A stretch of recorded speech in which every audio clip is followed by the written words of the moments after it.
Okay, as I was saying, good morning again, guys. As I was saying, we're going to do some parallel discussion, parallel lessons tayo. When I say parallel, some of the allocated time natin sa mga sessions natin will be allocated for the remaining parts of regression and some for time series already.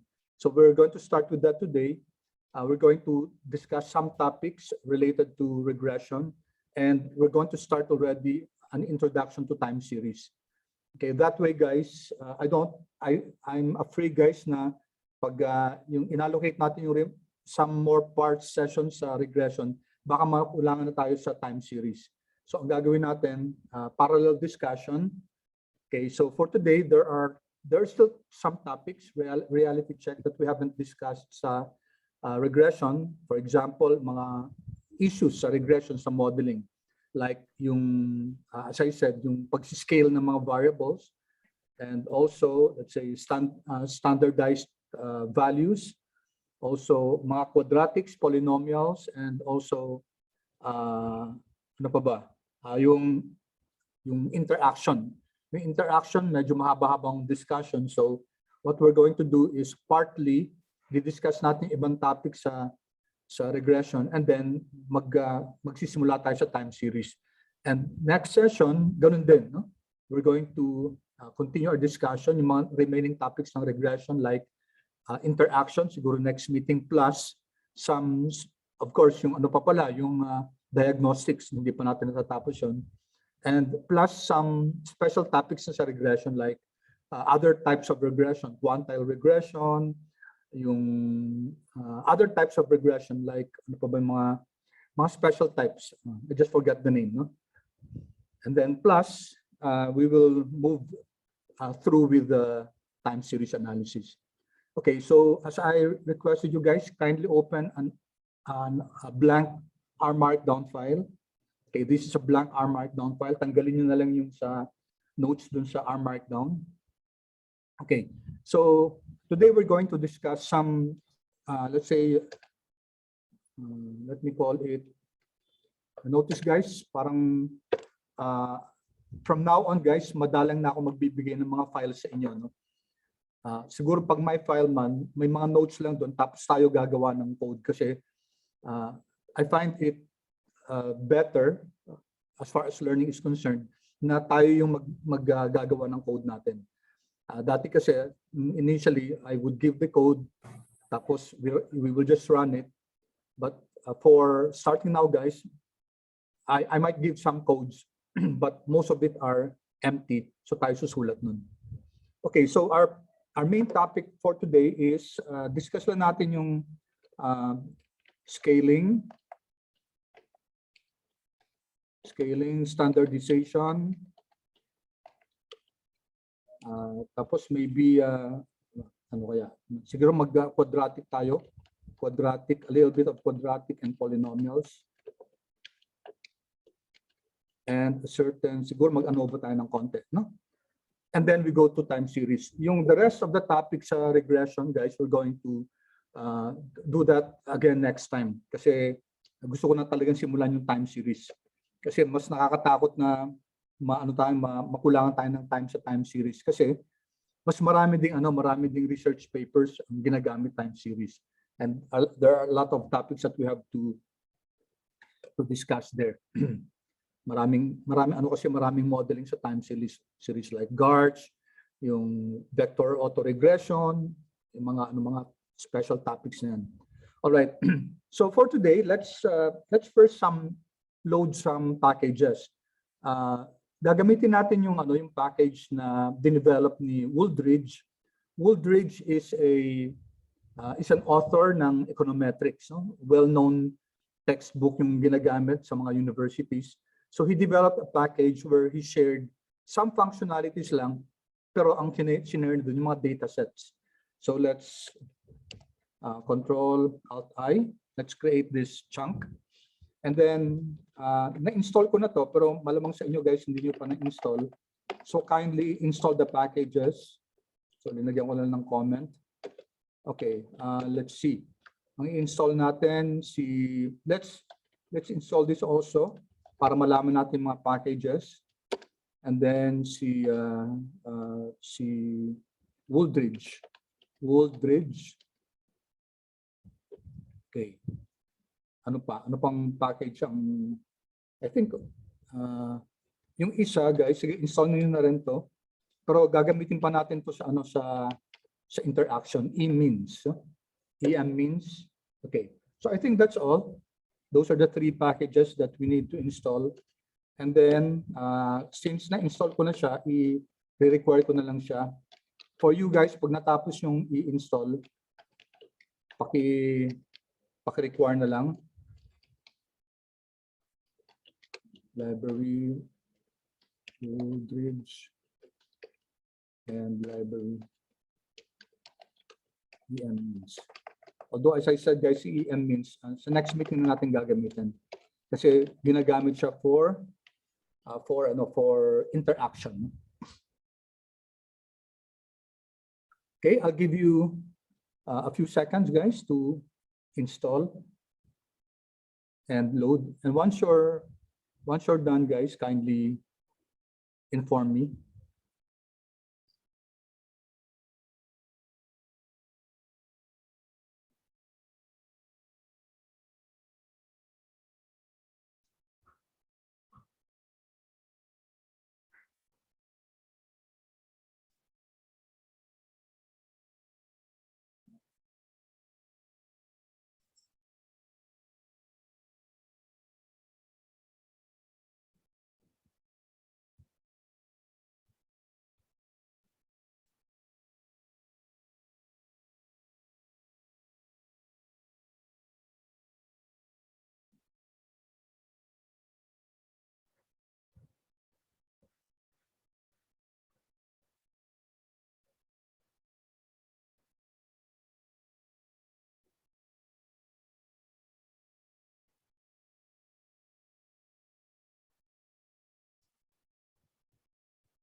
So we're using this packages, VCD Extra, Wooldridge, and e-means.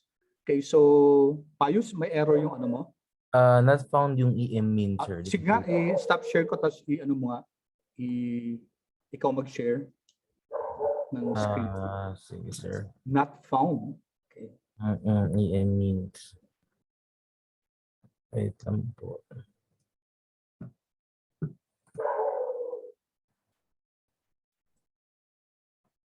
Ito, sir, sa gilid. Ito siya.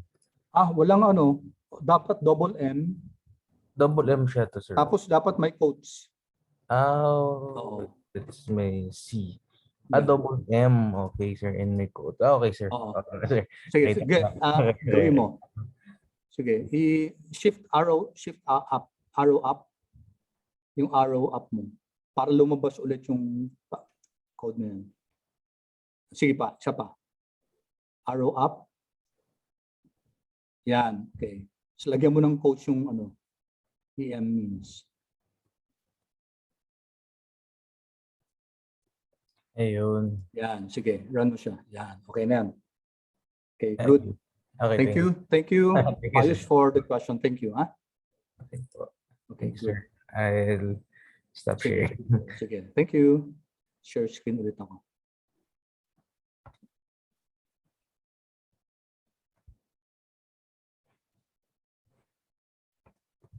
Okay, let's wait for Ina and Samya.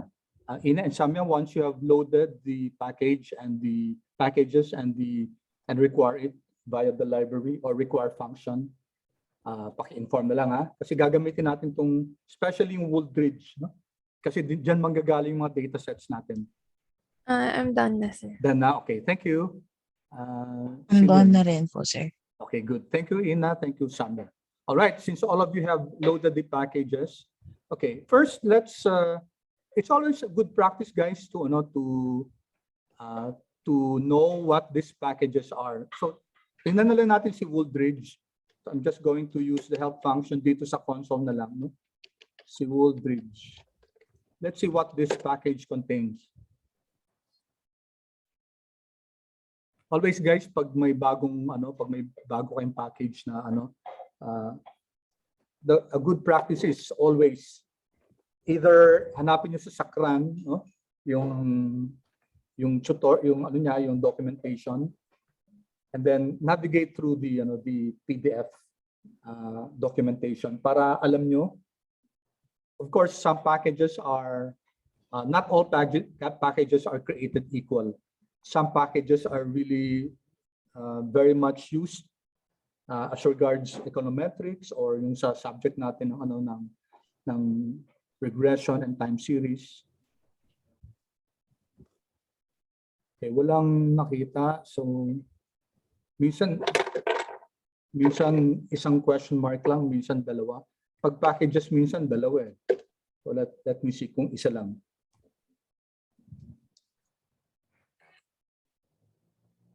Another option is go to these packages and i-type natin yung Wooldridge.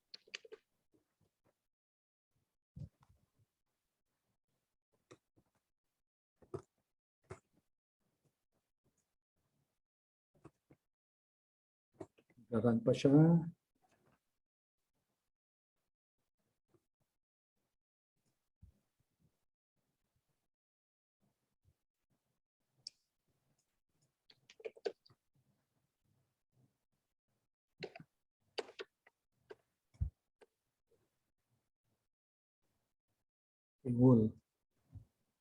Okay. Hindi na nga 111 to, no? 117. If I click this, so clicking this, guys, is equivalent to using the library function. Tingnan nyo, nung click ko to, nag-automatic siya library. And then if I click Wooldridge here, yan. Okay. All right, so this package contains 117 na nga ito eh, 111 datasets used in his book, Introductory Econometrics. So gagamitin natin mga datasets natin dito, okay, in order to some lessons on topics in regression. Okay, we can have this, we can have a list, no? I-list natin yung mga dito. Dito ko na ilalagay. Okay, so let me just list datasets available in Wooldridge. Okay.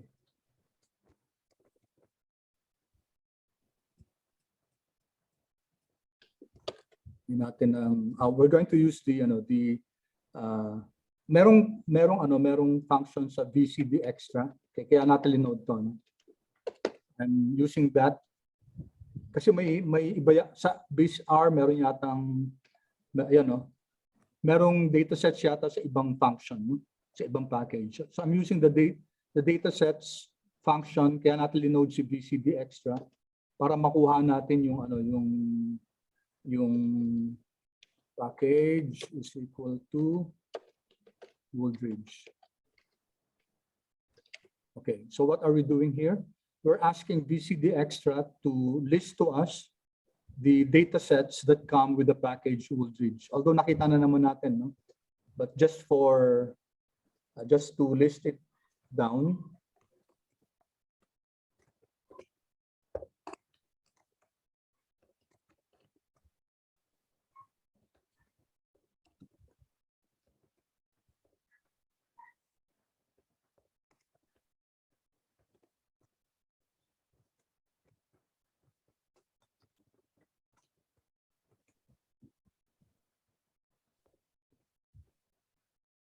Okay. All right. So 111 lang pala. Kala ko 117. 111 datasets. Okay, ito yung mga number of observations and the number of variables. Okay, so quite a lot, no?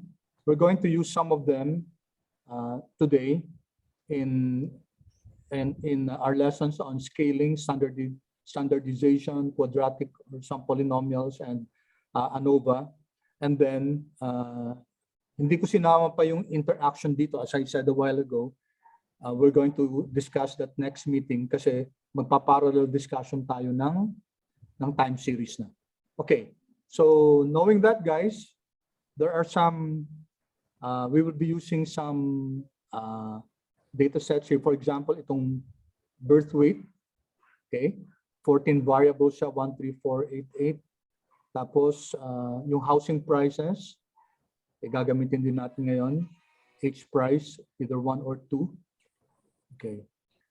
All right. So let's see, guys. Let's first. So ang unang tingnan natin yung scaling muna, no? So this is scaling. So what's scaling, guys? Well, simply put, guys, yung scaling is the process of changing the unit or dimension of your variables. Lagay ko lang dito, change the dimension or unit of variable, of a variable. Yun lang naman yung scaling, no? Now, there are different ways to do this. So, pwedeng may data ka, tapos yung data na yun, lagyan mo na ng column ng, kunyari, in millions, tapos gagawin mo ng in thousands. Or, kunyari, you're looking at weight, pwedeng kung yung weight naka-pounds, gusto mo gawing kilograms, okay, that's what I mean by scaling. Okay? So, kunyari, ang time mo or ang height, kunyari in meters, you want to put it in feet. Okay, that's what we mean by scaling. So, this is actually a very easy topic.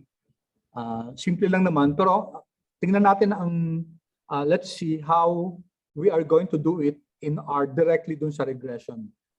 Okay, so let's use the birth weight data, okay, WHT. Okay, so this is the data that we're going to use. Okay, lagyan nga natin pala, guys, ng it's a good practice always to para pag ina-analyze natin data natin, okay, data sets of bridge. Okay, load, birth weight. Okay, so that's always a good practice, guys, so that when you, for example, ang laki na ng document nyo, okay, and you would like to look at a particular code, ang hirap niyan kung hindi natin linalagyan ng parang index. If it's indexed, if you take a look at this dito, okay, you can see here, yan, chunk 1 set up, chunk 2 install packages. So it's easy to navigate. Okay, if you click, if you remember this, guys, if you click anywhere here in your chunk, it will automatically bring you to that, no? Kaysa yung walang pangalan siya, generic lang. Tapos kung paano kung ano na yan, 1,000 na code chunks na. So ang hirap hanapin. Always a good practice to give names to your code chunks. Okay, kung gusto nyo, lagyan nyo pa ng number, 1, 2, 3, etc. Okay, so we're going to use the birth weight data set. Isama na natin yung view birth weight. Let's run this. Tingnan natin kung ano laman ng data set na yan. Tapos tingnan natin.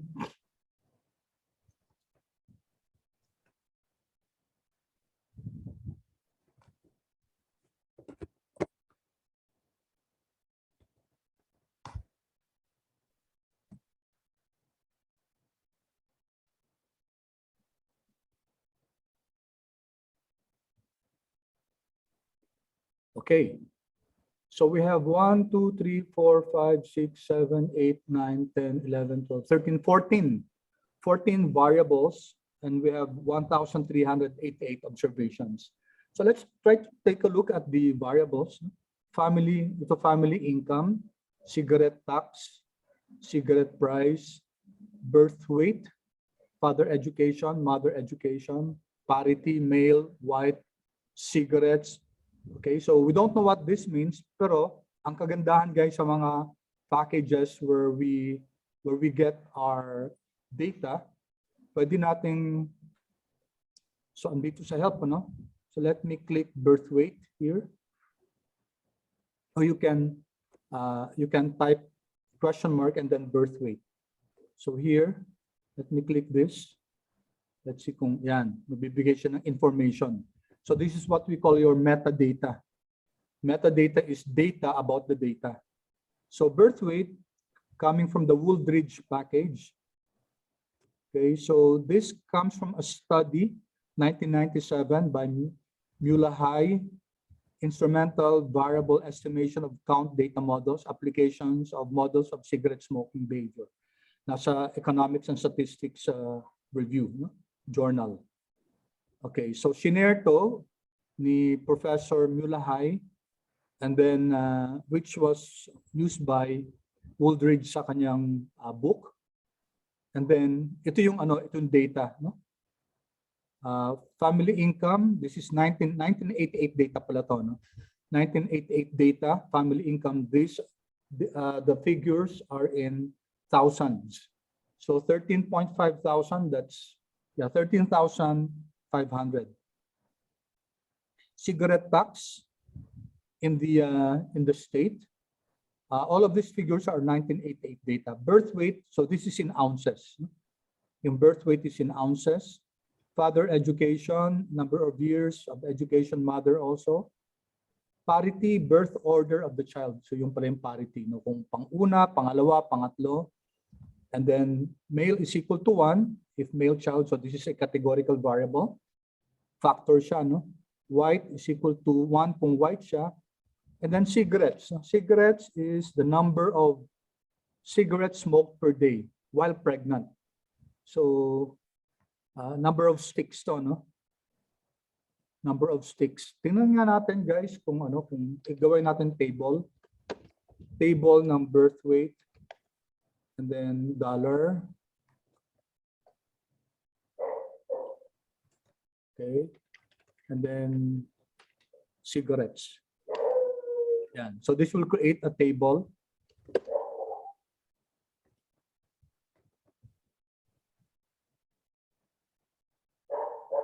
Run ko ulit ha.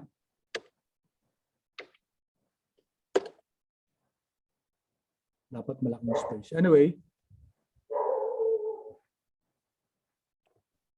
I was just curious kung ano. So 0, ibig sabihin yan guys, there were 1,170 respondents who did not smoke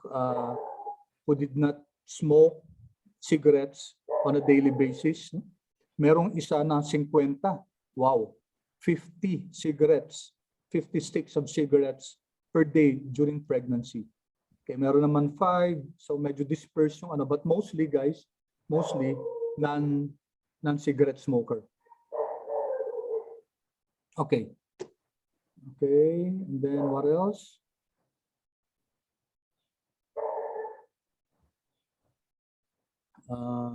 Then log of mga logs na to, no? Tapos packs smoked per, and then log them. Okay, so what we're interested in this discussion is just to learn how to scale our data. Yung scaling nga sabi natin, di ba? Conversion lang, converting a variable into one unit of measure into another. So yun lang naman yung pinaka-issue ng scaling. And we're going to learn how to directly also use the scaling directly sa regression natin. Okay, so let's go back here. Okay, so how do we, tingnan muna natin guys, tingnan natin how about the structure ng birth weight. Also always a good practice to look at the nature of your variables. So integer yung mga factors, no? Kung gagamitin natin to, dapat naka-convert siya into a factor if we're going to use this for our regression. Okay. So yung iba, okay lang. Okay. Yung integer, dapat siguro ordinal to, no? Ay, yung parity. No? Okay, male, dapat mga factors to. We're just looking at possible conversions to a certain data type, no? Kung gagamitin natin as a regressor. Okay, so let's now. So now I'd like to convert.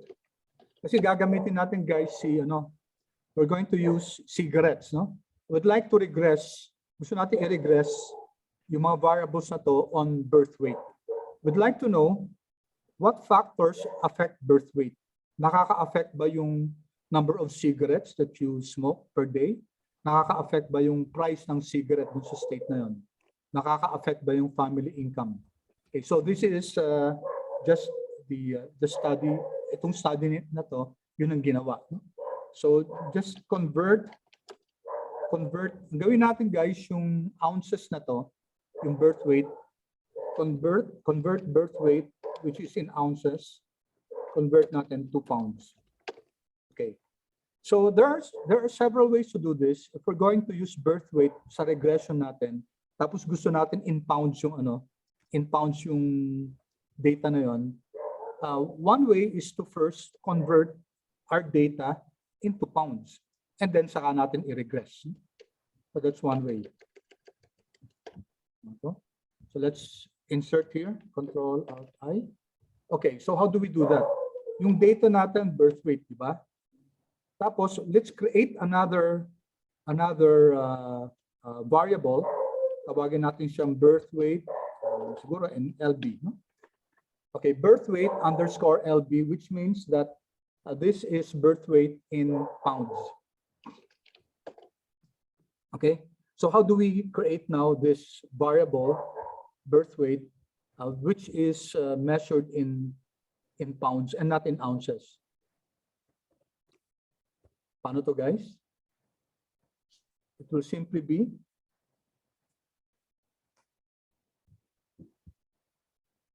ano bang conversion ng ounce to so 1 pound is equal to 16 ounces. Yan ang conversion rate. So very easy lang guys, yung birth weight. Okay. Dali Yung data natin guys, ang pangalan birth weight. Tapos may variable tayo na birth weight. So medyo I don't like that guys na pareho yung pangalan ng data natin kaysa dun sa birth weight. So palitan nga natin ng pangalan. No? Let's just call it that one na lang. Data 1. Okay, birth weight. Okay, para maiba lang kasi nakakalito yung pangalan ng data natin, birth weight, tapos yung may variable tayo na birth weight din yung pangalan. No? Okay, so here I'm assigning the name that one to this object birth weight. Okay. If I look here in our environment, yan, meron na akong that one dito.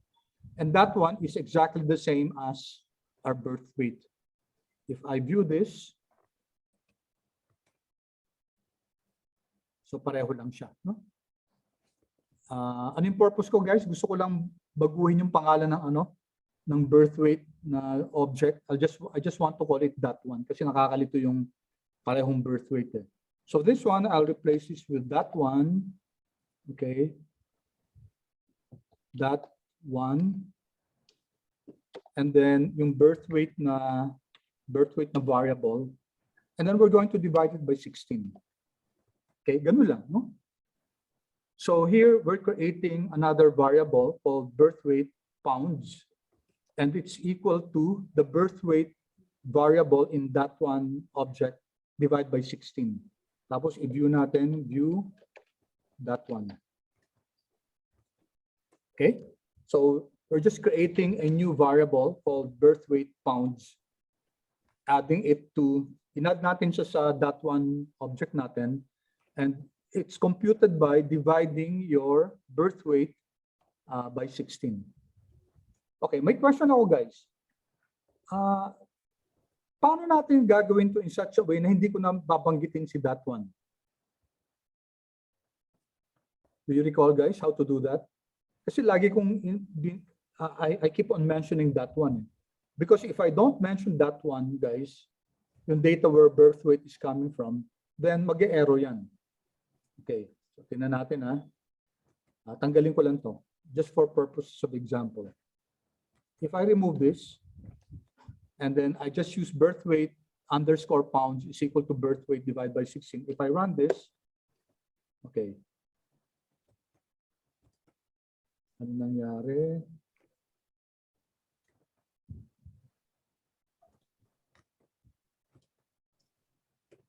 Okay, tinan ko nga to.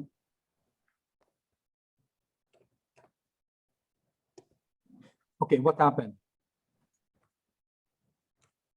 Do you notice what happened, class?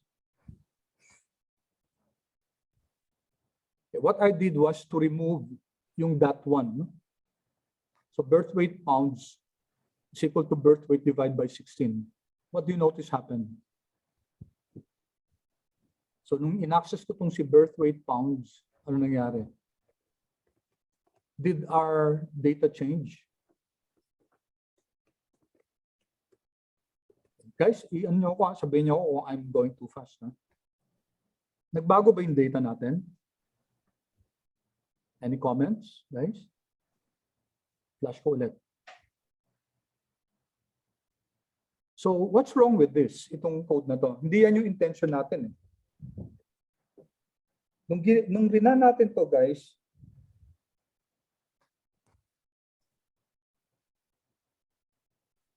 tapos ginawa kong view birth weight underscore pounds. Ano nangyari? Any comments? Sir, buong table yung na-divide sa 16. Yes, thank you, Chart. Correct, no? Buong table, no? So here we're creating an object, birth weight pounds. And then sabi natin yung birth weight, okay? Kasi may ano tayo, may data tayo ng birth weight, di ba? May object tayo ng birth weight. Yung birth weight divide by 16. So ang ginawa niya, yung buong birth weight na object ng table, dinivide niya lahat ng 16 yan. Which is not what we want, no? That's not what we want. So I'm going to remove ko lang muna, guys, yung RM, remove yung birth weight underscore pounds. Remove ko lang muna, remove muna natin, no? Kasi create natin. So nawala na dito. Nawala na yung birth weight pounds. So babalik ako, no? We need to put that one here. Okay, to show that it's what birth weight pounds is actually a variable under that one. So we have to put that one pa rin, no? My question a while ago was, how do we, what code do I include here so that hindi ko na ilalagay in that one na to? Anyone?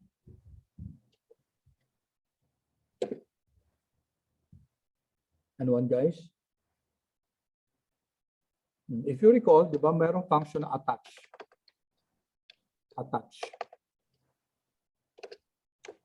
Attach, and then that one.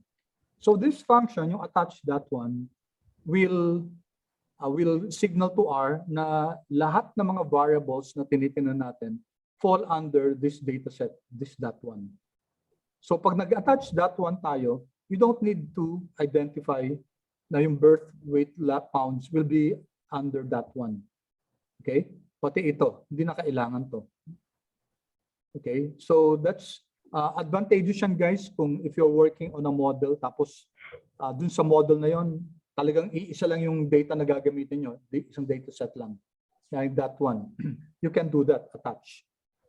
Okay? But you can do that also, kahit na may iba pa tayong data set na gagamitin. Basta pagkatapos nyo yan, mag-detach kayo. I-detach nyo ulit.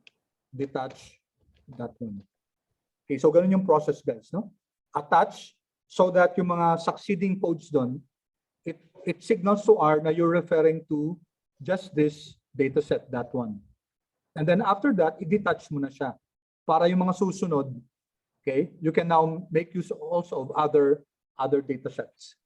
Kasi minsan nagkakaproblema kung in-attach mo si data, yung isang dataset, tapos in your other codes, gagamit ka pa ng ibang dataset. Okay? So, let me remove that. Remove ko na lang. Okay, better kung lagyan ko ng ano. Lagyan na lang natin ng yan, to signal that that's a comment para ma-remind din kayo na pwede nyong gawin yan. Okay, so anyway guys, so let's run this. Run natin to. Control Enter. Okay, ano nangyari? May kulang akong 1 dito. That one. Ano naman nangyari?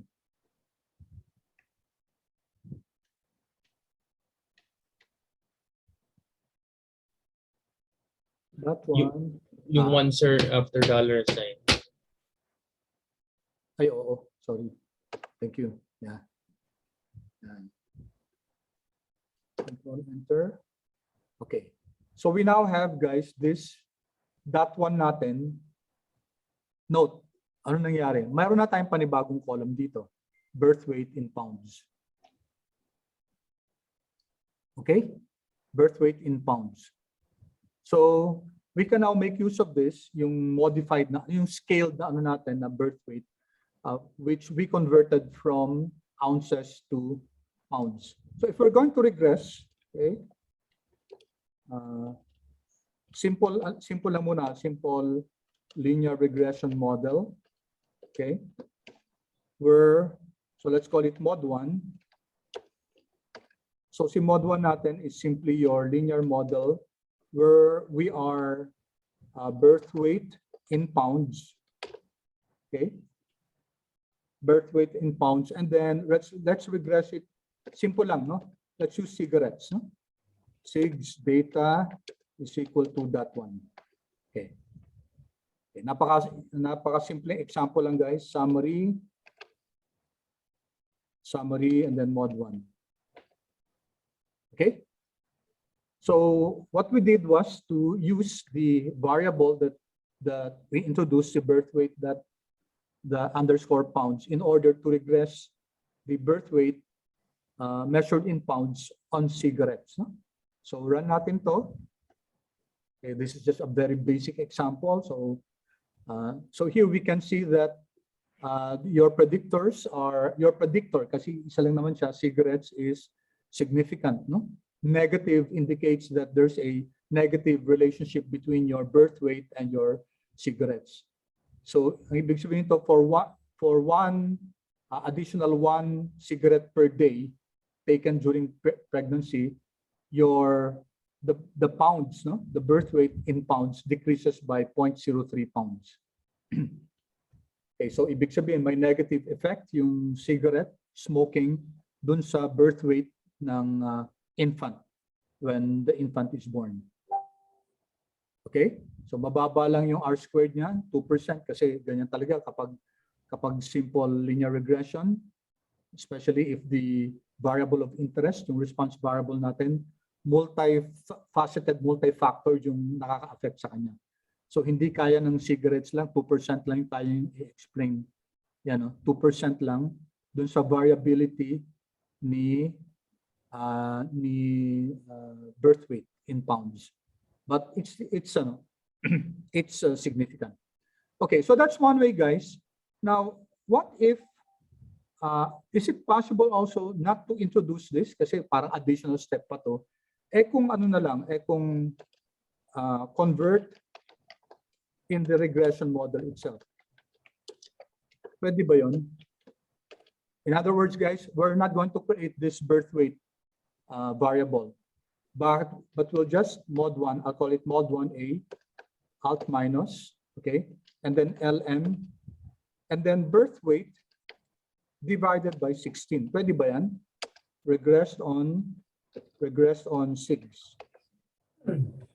Data is equal to that one. Okay, and then summary, mod 1A.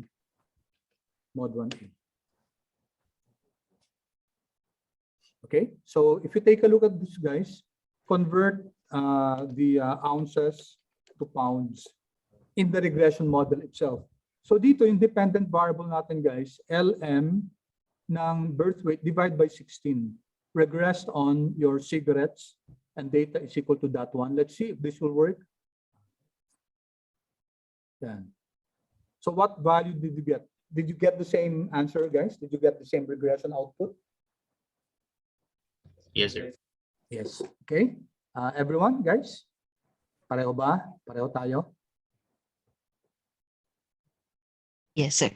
Okay, good. Thank you. So pwede, guys, pwedeng idiretso na natin sa ano, sa regression. So if you think that no need to convert your birth weight, okay na yon, then you can go directly to this step. Okay, and then use yung i-divide natin ng 16. Okay. Now let's see this. Yung ano naman, yung cigarettes, guys, convert cigs, which is per stick, no? Per stick to per pack. Okay. I'm not a cigarette smoker, pero ang alam ko, guys, sa isang pack, 20 sticks yun, di ba? So, yung ano kasi natin, yung cigs natin is cigarette smoke per day. So, if we convert this into packs, no? Into packs. So, what we can do is cigs underscore pack. No, pwede yun. Pero let's go straight to regression model, no? So, regress, lagyan natin dito, regress the scaled cigs data direct regress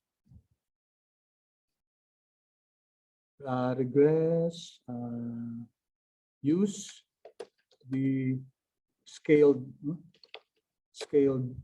cigs data in packs na to, no? In regression directly na. Okay, sorry for the notes, no? Okay, so dito ang gagawin natin, gamitin na natin si cigs data, i-regression natin diretso. All right, Control Alt I. So let's call it mod 2 this time, model 2, alt minus, oops, alt minus, LM ulit tayo, no? Okay, let's use, ano gagamitin natin? Si birth weight na lang, no? Say birth weight divided by 16. Birth weight divided by 16, okay, shift tilde,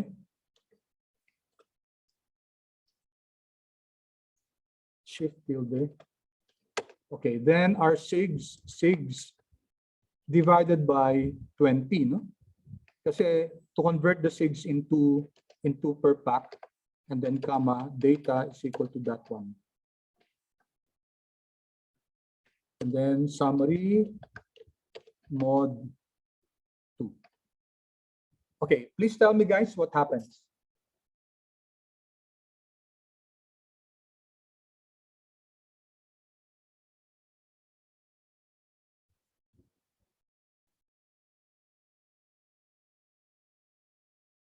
Nag-regress ba si R, guys? Error sa end. Errors, Yes, okay. Thank you. Good. Mag-error yan, guys. Okay. So yan, no? Sabi error, diba? Error in terms formula. Invalid model. Okay. So bakit? Bakit dito, guys? Okay naman. Diba? Okay naman siya dito, birth weight divided by 16, tapos 6 divided by 20. Ayaw na. Diba? Hindi ba pwedeng sabay? Kung sige, tingnan natin, baka yung divide by 16 ang naging problema. So I'm going to remove divide by 16 and then i-run natin, error pa rin. So hindi yung reason yung divide by 16. Kasi okay lang naman to eh. Ang problema ito, guys. Okay, so how do we resolve that? Ang lesson dyan, guys, when you do regression, when you do scaling in the LM function, you can do it for your dependent variable, but you cannot do it for your independent variable. Okay? So hindi tayo pwedeng mag-scaling directly for independent variables. Okay. So lagay natin, this is not allowed for yung mga IVs, no? Direct scaling. It's not allowed, no? So hindi ina-allow yung yung direct scaling for independent variables. Okay. So using the I symbol. So how do we do it, guys, kapag diretso? So let me introduce this. Okay, there's another way, guys, to scale. So let's copy this. Copy muna natin to, Control C. And then Control V.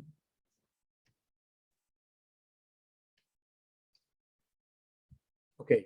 So gawin ko tong 1B, no? 1B. And then instead of doing this, guys, pwede natin gawing we can introduce this I, which is actually interaction, okay, divided by 16. Okay, we can use this symbol I birth weight divided by 16. Okay, and then 1B to, no?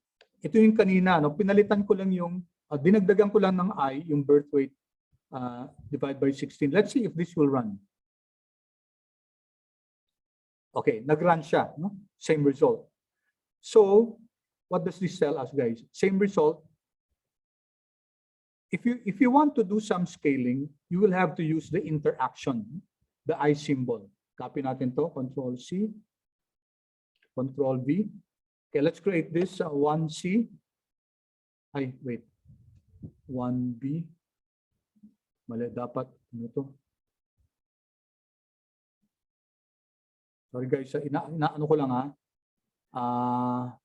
Gawin natin itong 2B para lang consistent tayo sa order. 2B. Sorry about that. And then let's call this 2C. 2C. And then 2C. So we have to use this I SIGs divided by 20. Okay. So if there's any manipulation you need to do on the independent variable, you have to use I. Sa dependent variable, not needed, not necessary. So, but I will just introduce this anyway. So to introduce yung I natin and just to see if this will work. So paki-ano nga guys, paki-run, tingnan natin kung nag-work siya.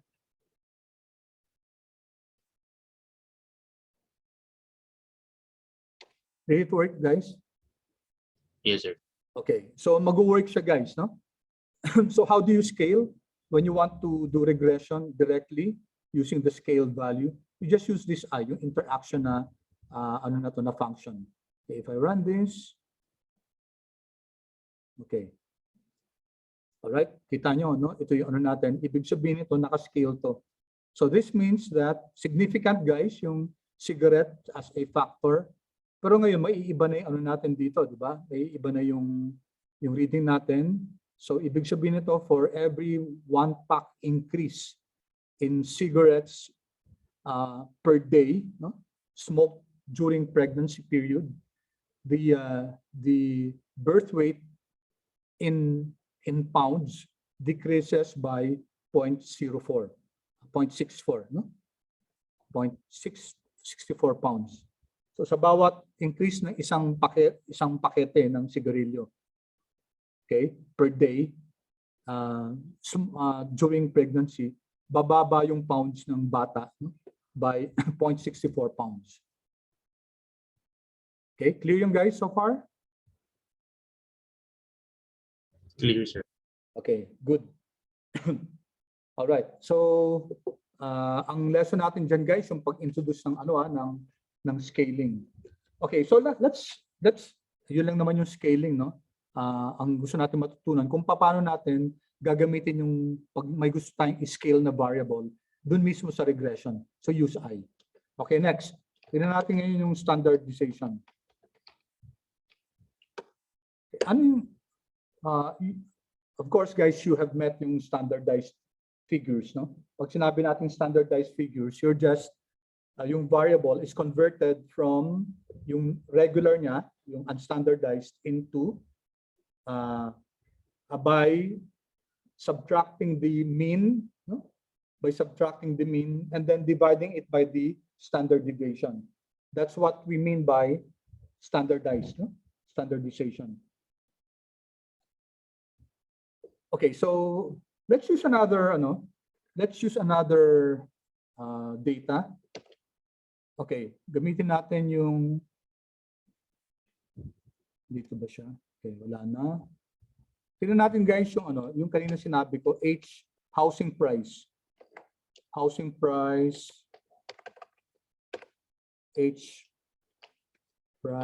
yan, H price 2. So tingnan muna natin guys kung ano yung laman nitong dataset na to, which is also from the Wooldridge dataset.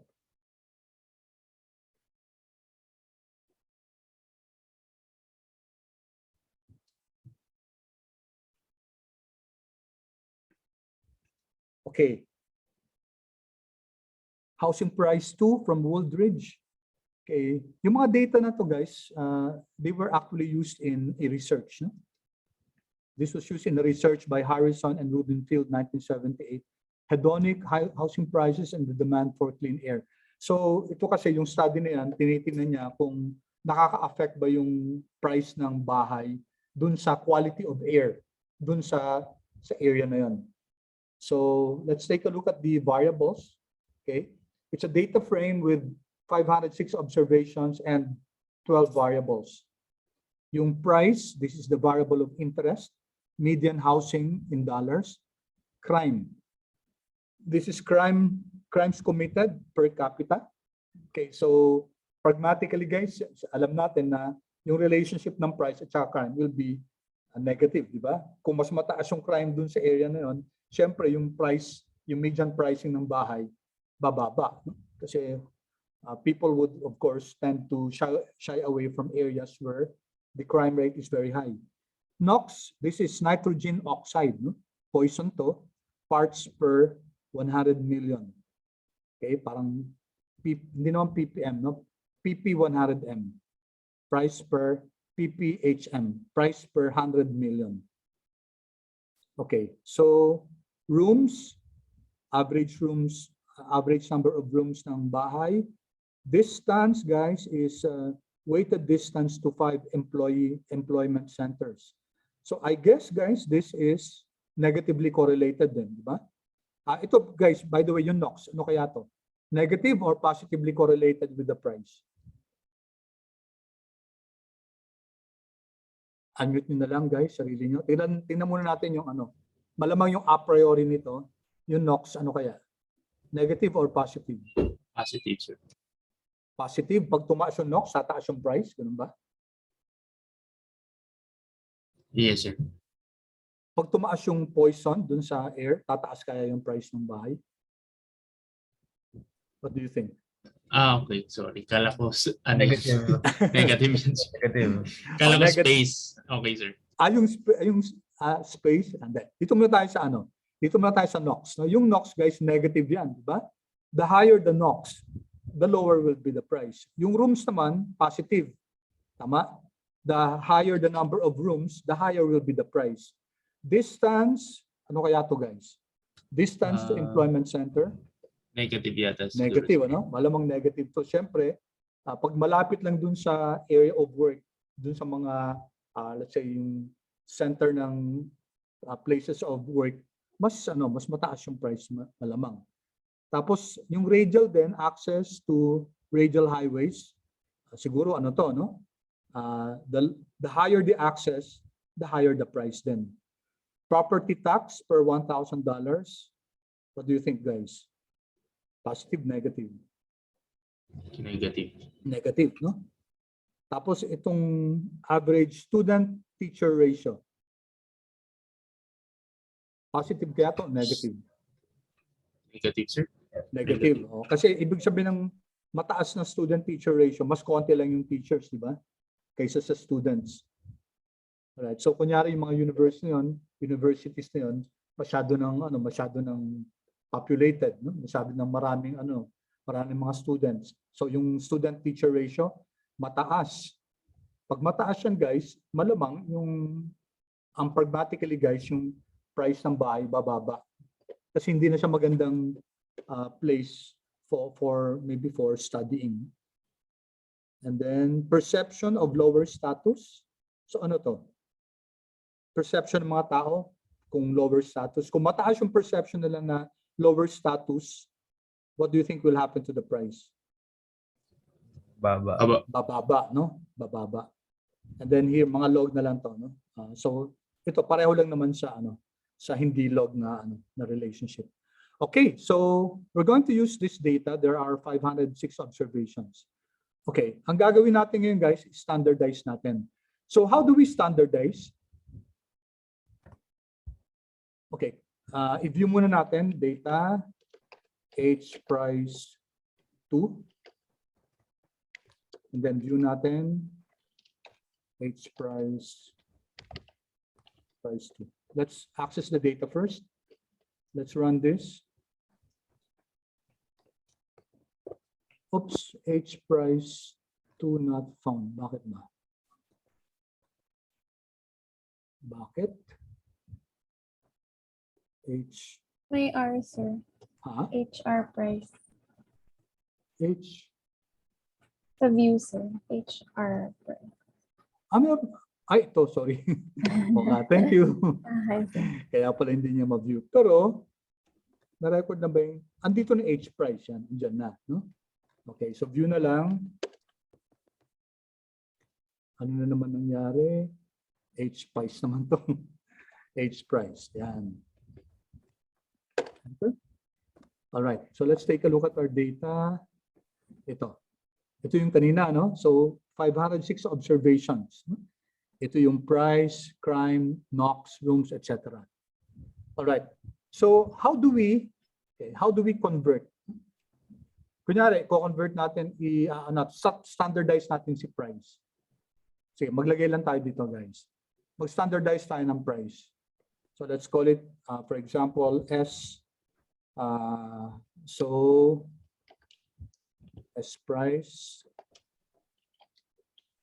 So we're creating this object called S price.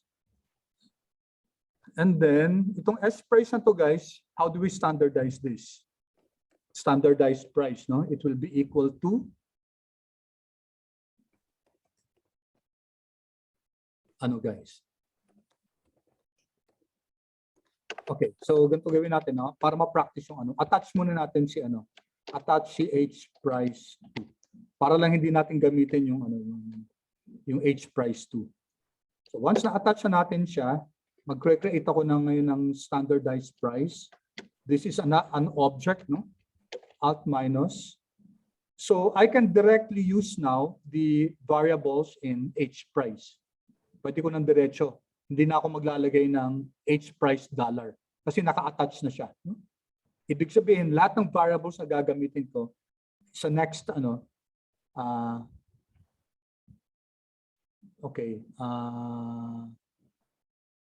ang gagawin ko, i-attach ko siya dito, no? Para mako-compare natin. So, lalagay ko siya dito, H price 2 dollar. So, ilalagay, this will ensure, guys, na itong variable na create ko na to, it will be included here in H price 2. So, paano natin i-compute yung standardized price? It will be the price, di ba? Price minus Price minus mean ng price. Di ba? And then divided by the standard deviation of price. Okay, take a look at our code. So, sabi ko, isama niya dito sa H price 2 yung isang variable, ang tawag natin S underscore price, standardized price. And this is equal to the price. Okay, I didn't put here H price 2 anymore dollar price kasi nga inattach na natin H price 2. So price minus the mean of price divided by the standard deviation of price.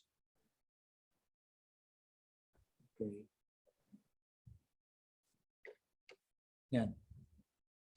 So that's our formula.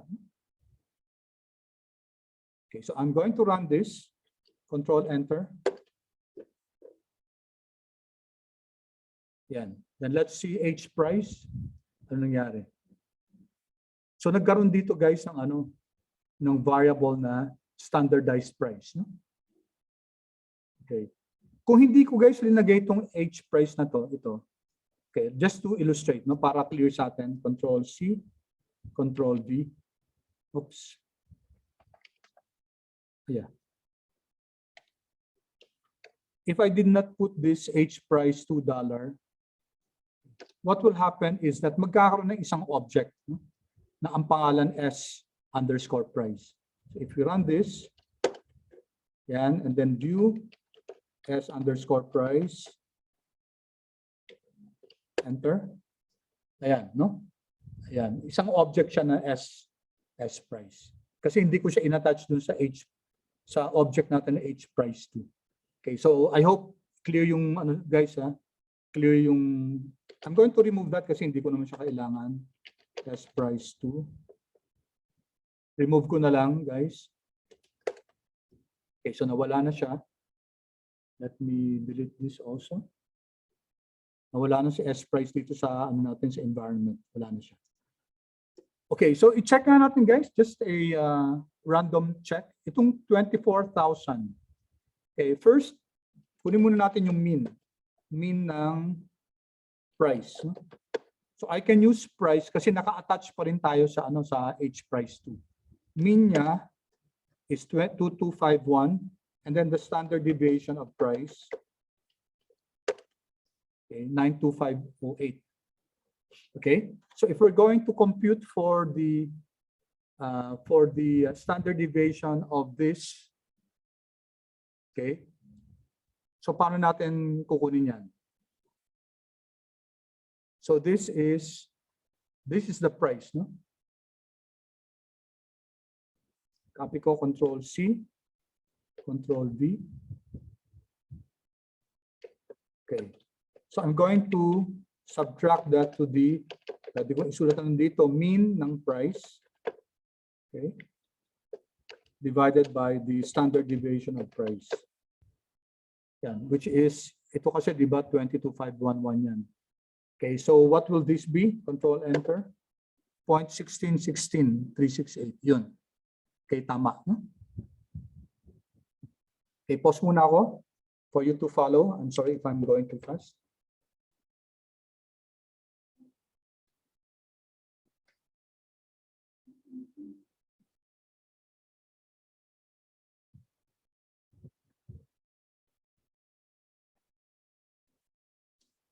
If you're done, guys, if you have generated the, kindly inform me so that we can continue.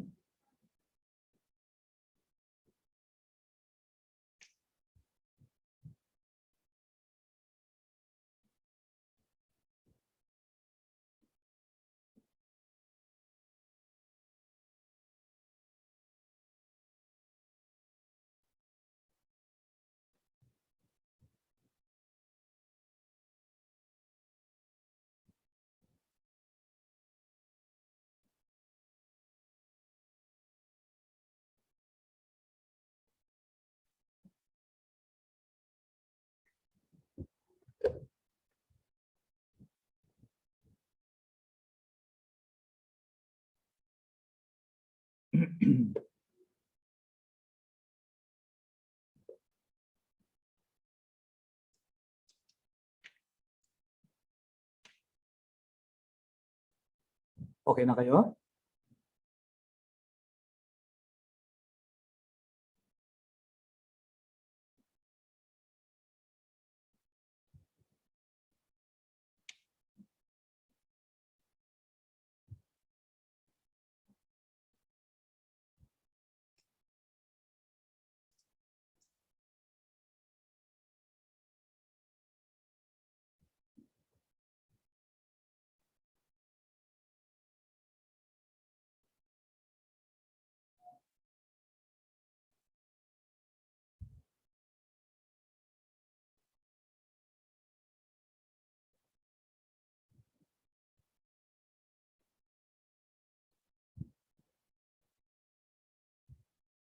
Any questions?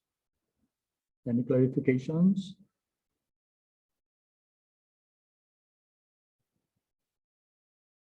Hindi pa tapos, sir. Sorry. Okay, sige, sige. Okay lang, sorry mabilis yata ako. Take your time, guys. Importante makuha, no?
Done, guys? Di pa?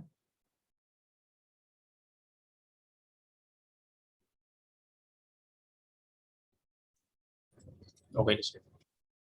The rest? Ina, Payus, Samyan, nakahabol ba? Okay na ako, sir. Okay. Samya, Payus, okay na? Yes po. Okay po. Okay. Done, sir. Okay, thank you.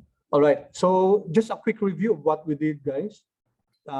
Dito, ang advantage ng attaching a particular data set is that when you perform functionalities, you don't have to identify H price to then dollar price. No? Kasi lagi mong ilalagay yun para malaman ni R kung itong variable na to, yung price na to, saan nanggaling, anong data set yan. Alam niya kasi in-attach natin. And then after you're done, guys, after you're done, i-detach nyo. Kasi paggagamit na naman kayo ng ibang dataset para hindi nagkakagulo. No? So here, I'm detaching it. Okay, invalid name. Saan na? Ay, mali. Mali na naman yung pangalan ko. H price. H price 2. Yan. So naka-detach na yan, no? So that, arrow up. Kung kukunin ko ngayon ng standard deviation ng price ngayon, guys, tingnan nyo kukunin ko siya, control enter, mag-e-error na siya, no? As expected, kasi hindi na niya alam kung saan galing where this price variable is coming from. A while ago, this was understood because naka-attach, ang context knew that everything, all the variables that will be mentioned is attached with the H price 2 data set. But now, since we have detached it, wala na, hindi na niya alam. So if we're going to compute for the standard deviation of that, you will have to H price 2, you will have to attach this. Yan, H price 2. Ngayon, maintindihan na niya yan. No? Control enter. So 9208. Okay? So just be aware of those nuances, guys. Again, guys, sabi ko nga, very useful tong attach na to. Especially if you're just using one data set for your whole model. Okay? But you can still use that, pero magdi-detach ka lang pag gagamit ka na ng iba. Okay, so let's go here, guys. As usual, mag-structure muna tayo ng H price 2. Hindi pa natin nagagawa. Tignan natin kung ano ba yung mga summarization nito. Okay, so numeric naman lahat, ano? Radial is integer. Okay, wala naman siyang factors dito. Okay. All right. So then, guys, let's now create a regression with the price as our dependent variable. Shift. Okay, and then we will i-regress natin sa crime plus Knox plus rooms, no? Plus dist plus student-teacher ratio. Yun ang gamitin natin. Okay, and then data is equal to that one. This, okay. All right, so we're going to use the unstandardized values first. And then summary natin, summary mod 3. Okay, so let's run this. Again, guys, we're regressing price. Dito hindi natin kailangan ilagay yung that one dito kasi dito, guys, naka-define kung ano yung data pinanggagalingan niya. No? Okay, price, regress on crime, Knox, rooms, distance, student-teacher ratio. 1, 2, 3, 4, 5 regressors. Yes, my question. Okay, and then run. All right, may mali ako. Ay, but that one. Oo nga. Sorry na, tao lang po. Mali. Dapat, but that one bound and that one dito. Okay, H price 2. Run. Yan. Okay. So again, guys, CR, pakita nyo yung formula muna. And then nagbibigay ng residuals. Okay, then coefficients. Let me expand this kasi hindi natin nakikita yung, and run this again. Okay. Yan, para kita. All right. Lahat ng variables significant, no? And then yung multiple R squared natin, yung adjusted R squared, naging 63%. Kanina, yung crime, 2% lang, di ba? Right? Tama ba? Crime yung ginamit natin kanina. Ay, hindi. Ba pala, sorry. 6 pala yun. Nalito na ako. Okay, so 63%. Relatively good, no? This model is able to explain 63% of the variance, of the variability of your price, no? Dependent variable price. So, how do we interpret this, guys? We interpret this regularly, no? Yung regular lang. Ano ibig sabihin nitong crime na negative 153.60? Ibig sabihin nito, when the for every 1 unit increase in per capita crime rate, the price decreases by, ano yung price natin? 153.6 thousands ba to? Yung median niya nagde-decrease ng 153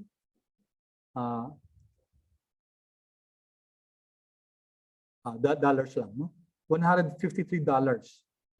So per every 1 unit decrease ng per capita ng crime committed, price decreases by 1.153 as expected, no? Si NOx, guys, for every 1 unit decrease, for every 1 unit increase in the parts per million of your NOx, nitric oxygen, then your price decreases by $2,706. So ang laki ng impact ng NOx. Mas malaki kaysa kay crime. Si rooms naman, for every 1 room addition, by the way guys, nakalimutan ko, sorry, dapat may ceteris paribus dito, no? So let me repeat that. For every 1 unit increase in per capita of crime committed, there is a decrease of $153.60 in price, ceteris paribus, all things being equal. Okay, ibig sabihin, hindi dapat magbabago si NOx, si room, si dist, at saka si ST ratio.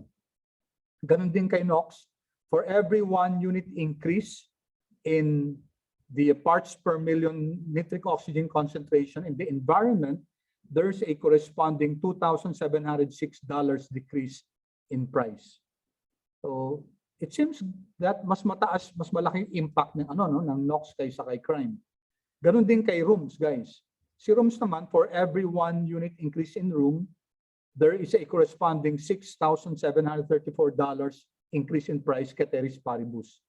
Si distance then, guys, as expected natin, negative din siya. Sabi natin kanina, ano ba yung distance? Hindi sa atin sinabi, weighted distance to, no? For every 1 unit increase in the weighted distance, okay, to the employee center, there's a corresponding $1,026 decrease in price, ceteris paribus, and ganoon din sa student ratio. Okay, every 1 unit increase in the ST ratio, student-teacher ratio, there's a corresponding 1,149 decrease in price, ceteris paribus. Okay, overall goodness of fit, guys. Okay, very good. Si overall goodness, p-value na f-stat natin, ibig sabihin yan that overall the model is able to explain the variability of your price. And our individual t-test, we also looked at that. No? All right. Now, if we're going to ask the question, sino sa mga variables na to ang medyo mas mataas na na impact sa price?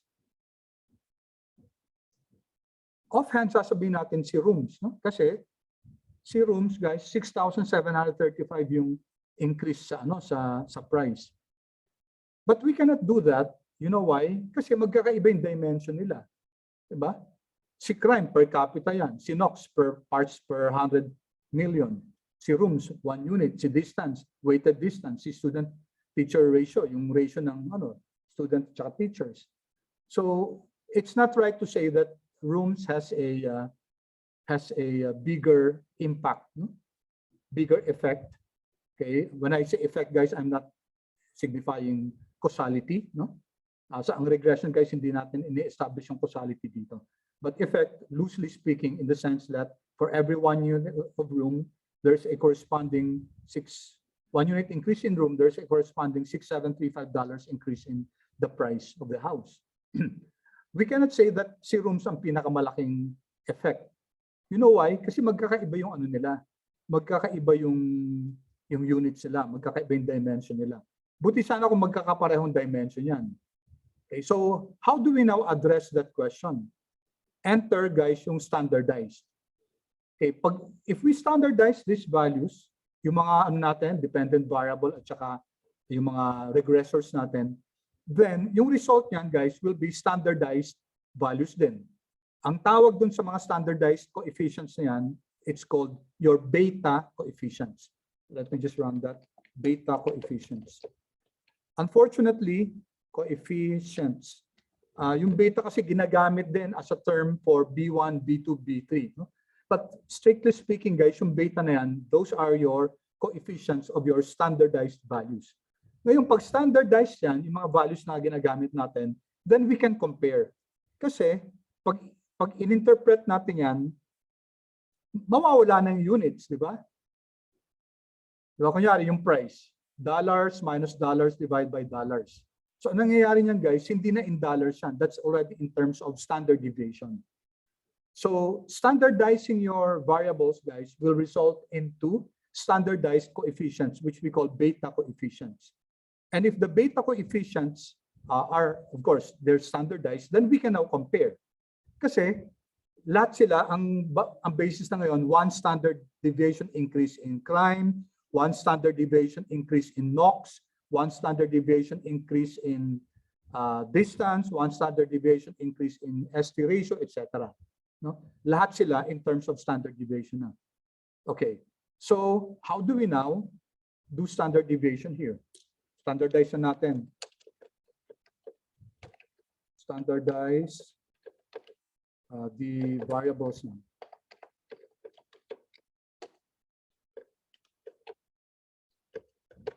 Control-Alt-I. Standardize the variables. So, pag in-standardize natin yan, guys, ang gagawin natin kay price.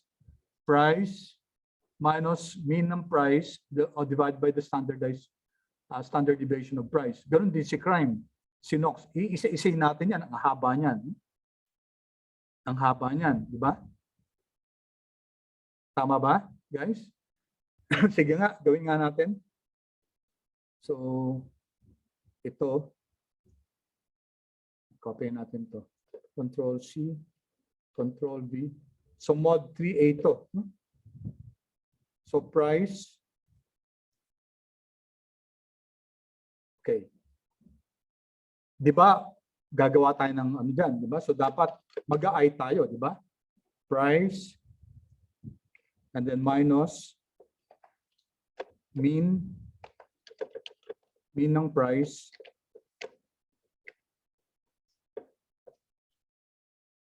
Okay, price minus minimum price, and then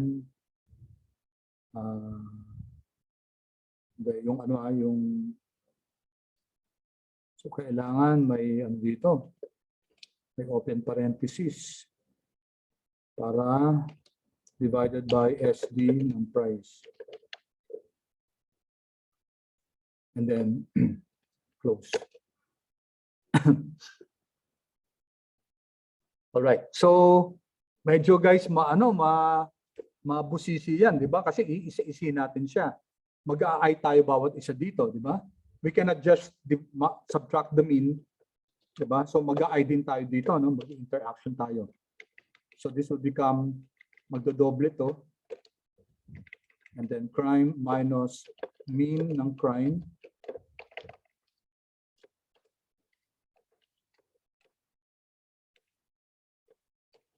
Divided by standard deviation of crime.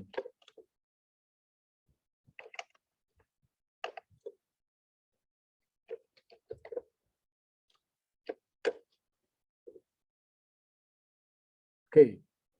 Tapos, copy na lang natin to. Control C.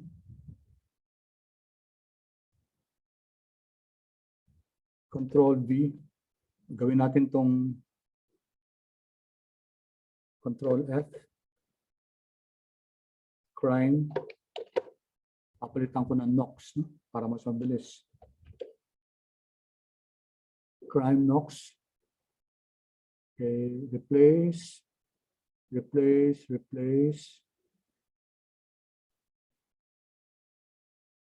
Sina ako. Okay, tapos, ano pa? Okay na yung NOx. Yung rooms naman. Copy ulit. So nakikita nyo guys kung how unwieldy this is.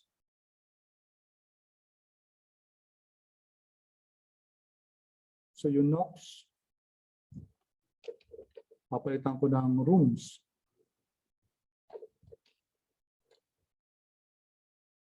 Okay, replace.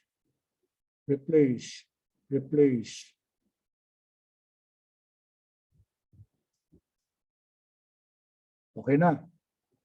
Tapos yung distance naman. Control C. Control V.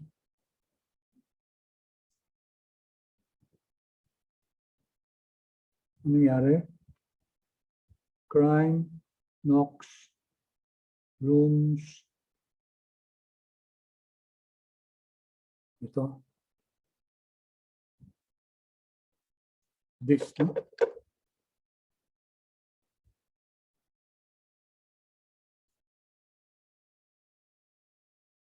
This.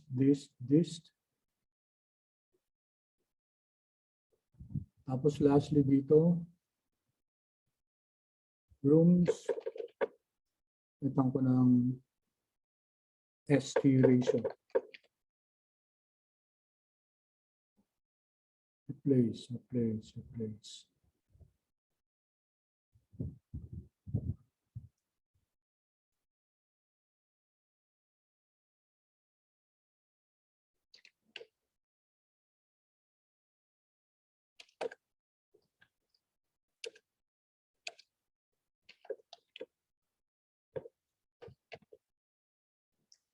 Okay, LN, open. Then, you can close na. Okay. Baka may mali sa syntax. No?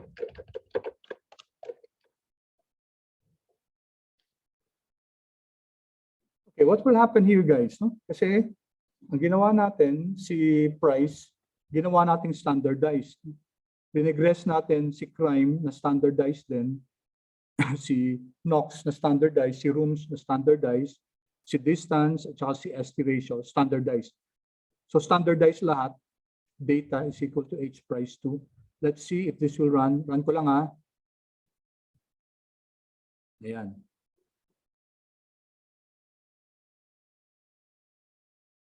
Okay.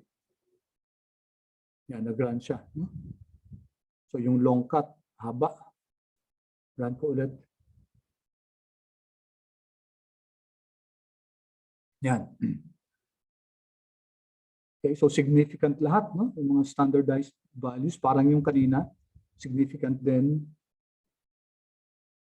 Hindi nagbago yung adjusted R squared, no? 63% pa rin. Okay, sige, pause muna ako. Let me allow you to do the standardization. When you're done, guys, pakichat naman kung done, no?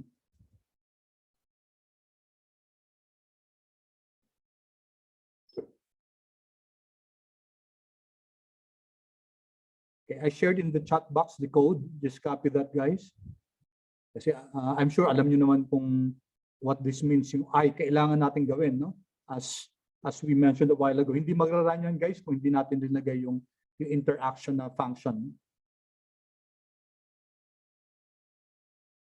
Please chat, guys, if you're ready, kung na-copy nyo na, tapos na-run nyo na, you should be getting this. No?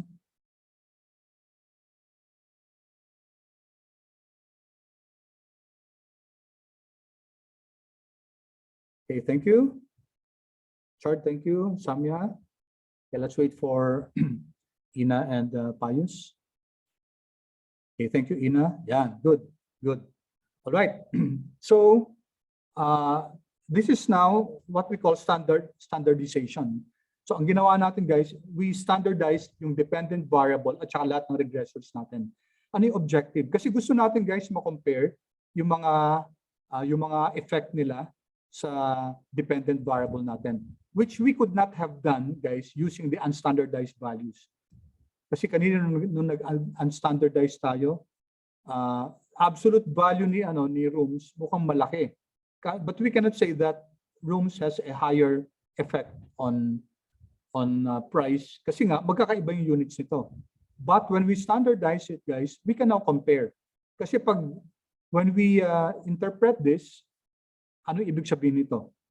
For every one standard deviation increase in your crime, there's a corresponding 1.433 standard deviations decrease in the price of the house. Ceteris paribus.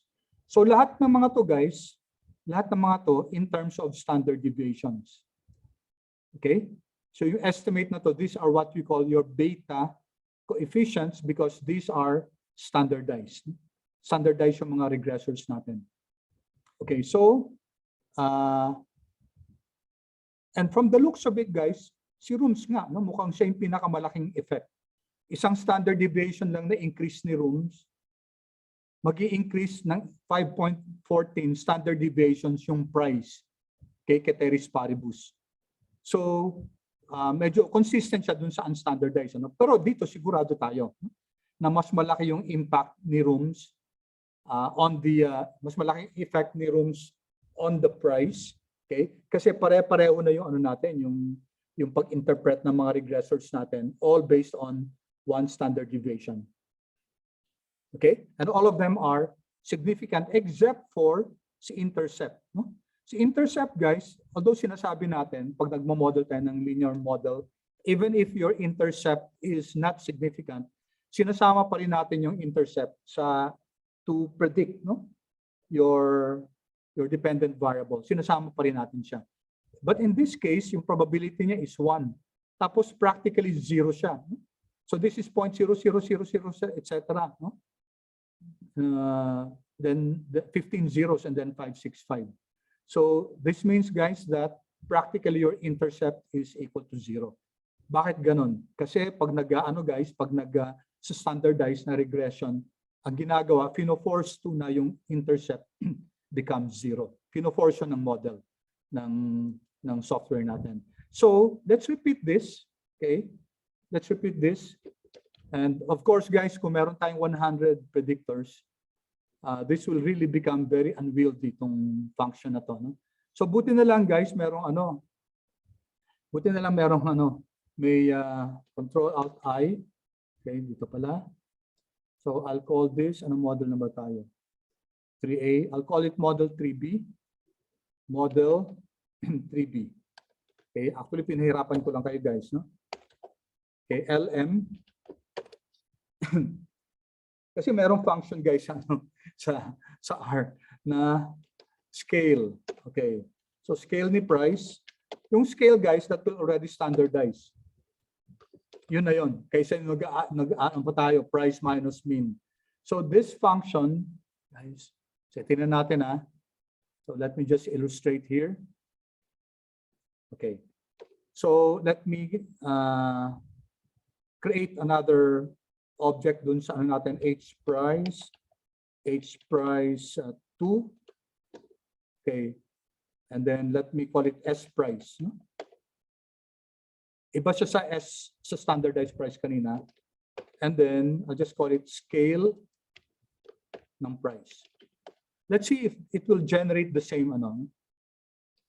And then view ko na lang yung H price 2. So mag-create tayo ng isang standardized price. And then ang ginamit natin hindi yung hindi yung price minus mean divided by standard deviation. Ito lang yung function na to. So let's view this. Okay. Ay, wait. So scale dapat, okay, mali ako.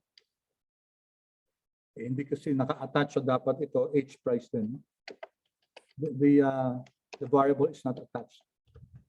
H price 2, dollar price. Okay? So scale natin from H price 2, scale natin si price variable. Okay, run. Okay, let's see guys. May na-introduce na panibagong variable yan, S price. No? S price. And you notice guys, yung formula na ginamit natin na standard deviation na normalizing the value, standardizing the value is exactly the same. Okay? Paki-chat nga guys kung nagalit kayo sa akin, kung pinahirapan ko kayo.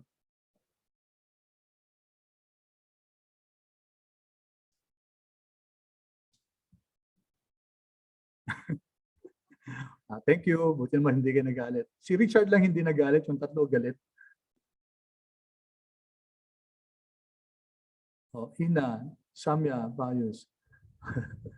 Okay, so pero may objective ako doon guys para makita natin kung paano min-manual yung ano it's also part of harnessing our skills in R. Pero yung yung factor no, yung factor na ano. Thank you Pius, thank you. Okay, the use of the factor guys will help no dun sa ano. Tapos, i-single out na natin guys since sabi ko nga, pag nagsa-standardize tayo, si intercept, sini-zero out yan. So, unahan na natin, no? 0 plus.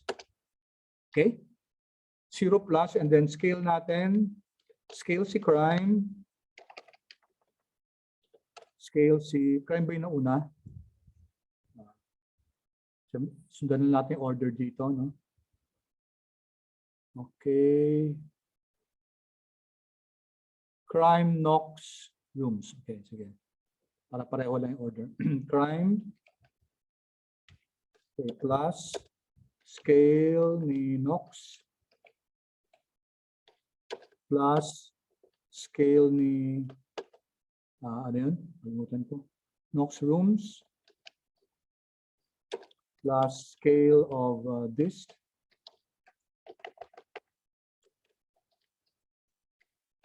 Plus scale of ano pa isa? Estimation. Okay. Data is equal to H price 2. And then i-ano natin, i-print na natin summary mod 3B. Nagkakamali ako sa mod 3B. Okay. So there we go, guys. It's a lot easier, the use of the scale function. It will standardize our variables. Run natin, run. Oops, ano nangyari? H, mali na naman yung spelling ko. H price 2. Okay, mod 3B, mod 3B. Okay, run. All right. Tignan nyo guys, what happened? So the same values, exactly the same values yung scale dun sa yung standard deviation, yung beta coefficient ng crime, Knox, rooms. The beta coefficients are the same, the t-values are the same, tapos tinanggal si intercept. Okay, wala na si intercept. Finorce natin natanggalin siya, we regress it on 0. Ibig sabihin dapat 0 yung intercept. Okay, let me pause for a while. Pareho lang to guys ha. Kanina 1.4, 10 to the negative 1. Ibig sabihin mag-move ka ng isang decimal place to the left. And if you compare guys, yung p-value at saka yung probability, are they the same? Are they the same dito? T-value for crime is negative, t-value is negative 4.665. Dito 4.66, a little ano lang, no? A little rounding off differences, pero practically the same yan. So let me pause guys while you do it, and then paki-chat kung okay, no? Kung okay na.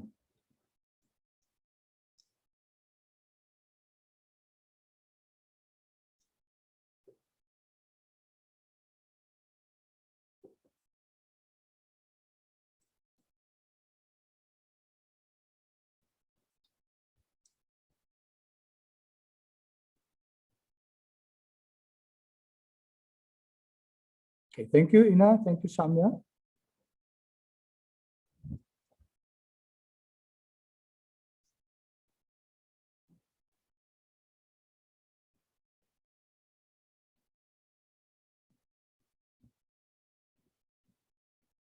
Ayus, thank you. Chard, thank you. Yan. Okay. All right. So let's make some inferences here. Dito, guys, we can say that Knox has a higher effect than crime. We are certain about that. Kasi remember, yung regressors natin, guys, all all of these are interpreted in terms of standard deviation, one standard deviation increase. So here we can say that NOx has a higher standard, has a bigger impact than crime. And also we can say that yung rooms guys has the biggest impact among all the variables. Yung absolute value ng rooms 0.51 means that for every 1 standard deviation increase in rooms, there's a corresponding 0.51 standard deviations increase in the price, ceteris paribus. So nangunguna si rooms, pangalawa si NOx, okay, pangatlo lang si student-teacher ratio, and then distance, and the lowest impact is crime. You can also notice, guys, that the t-values are the same. Sabi ko nga kanina, no? Pareho lang yung t-values sila. Hindi nagbago yung t-values, and the p-values are the same. Okay? And yung resultant to, guys, using standardized values, this gives us changes in the standard deviation. Huh? Okay? If you want the dollar value of price, then you use the unstandardized. Ito kasi, guys, ang interpretation nito, for every 1 unit, whatever this unit in crime is, there's a corresponding B1, which is $1.153 decrease in the price.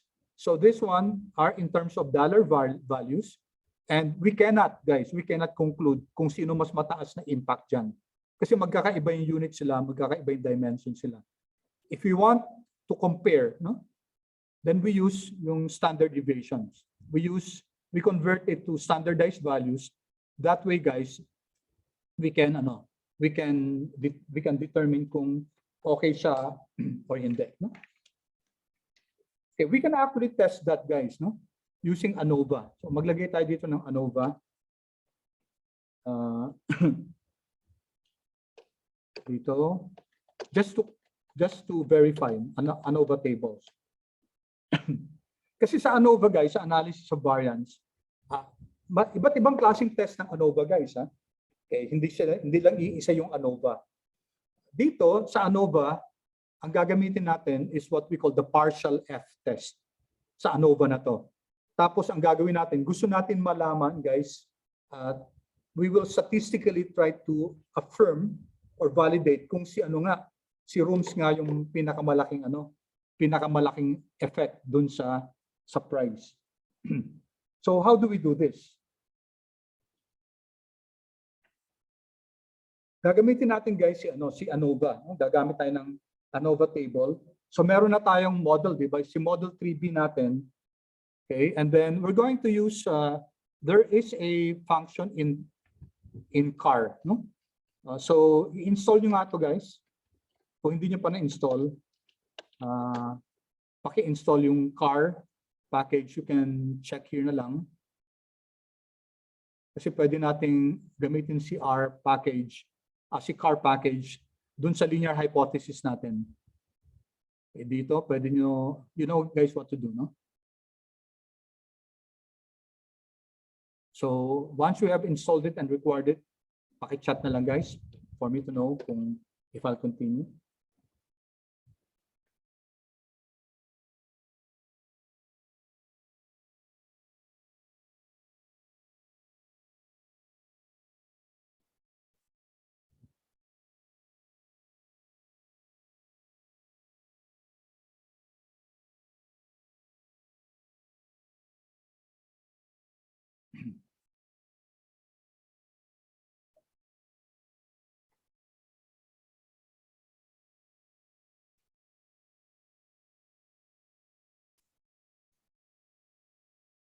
Okay.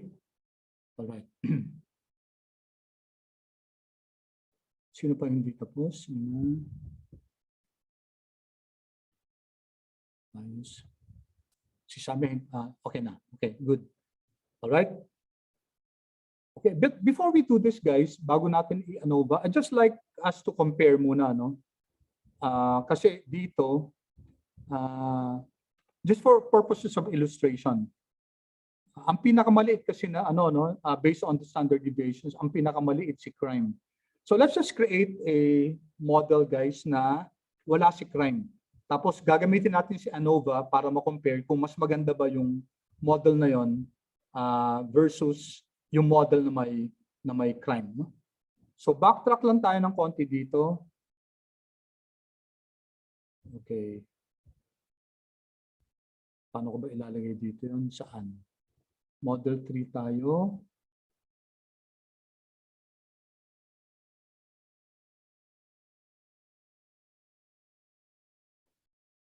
Dito na lang. Dito na lang guys. No?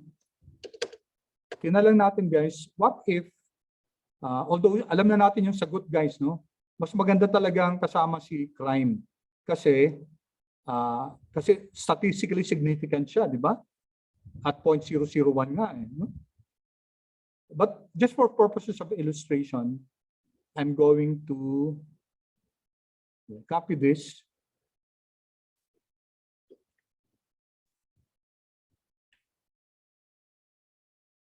And put it here.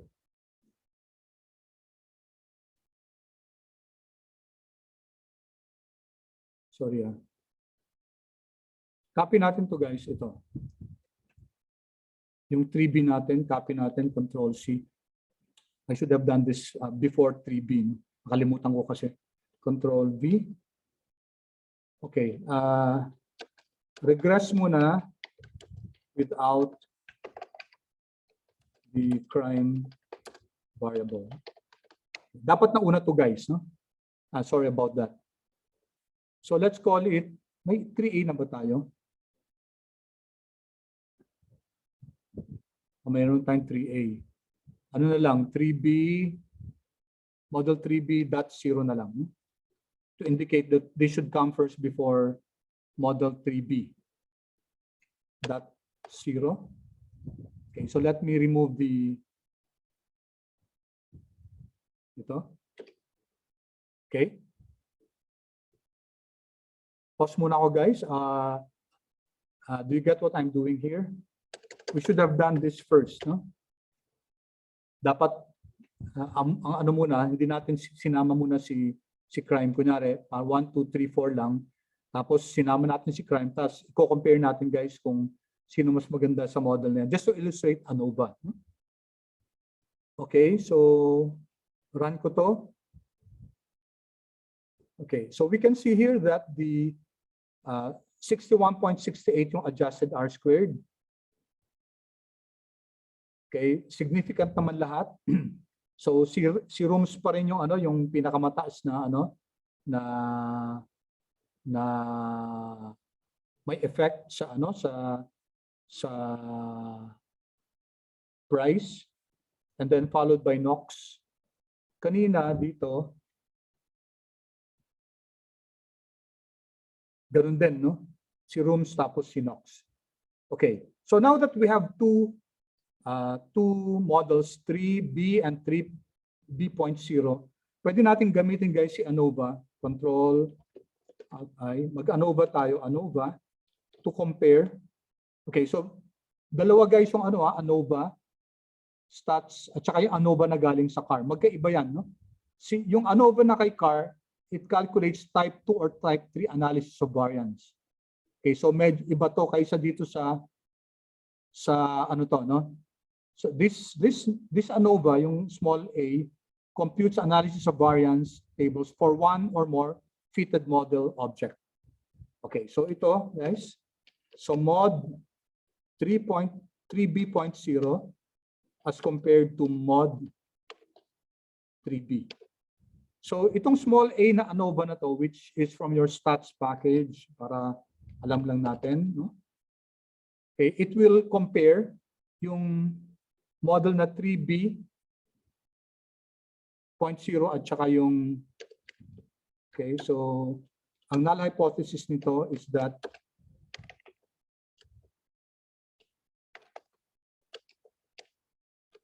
the restricted model, pag sinabing restricted, yung less regressors, no, is better than the unrestricted.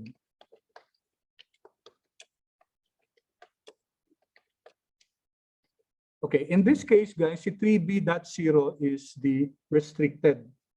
Si 3B is the unrestricted. Kasi si 3B.0, 4 lang, no? Si 3B, 5 yung regressors natin. And we'd like to test statistically kung tama nga, no? Kung talagang, yeah, kung mas maganda yung, mas maganda yung 3B kaysa 3B.0. So if we run this, okay, so we have here, p-value natin is statistically significant. Therefore, anong conclusion natin? Anong inference natin? We reject the null hypothesis that the restricted model is better. Okay? Ibig sabihin nun, guys, yung pinagdag natin, yung scale na crime, technically ang hypothesis nun, yung scale na crime is equal to 0.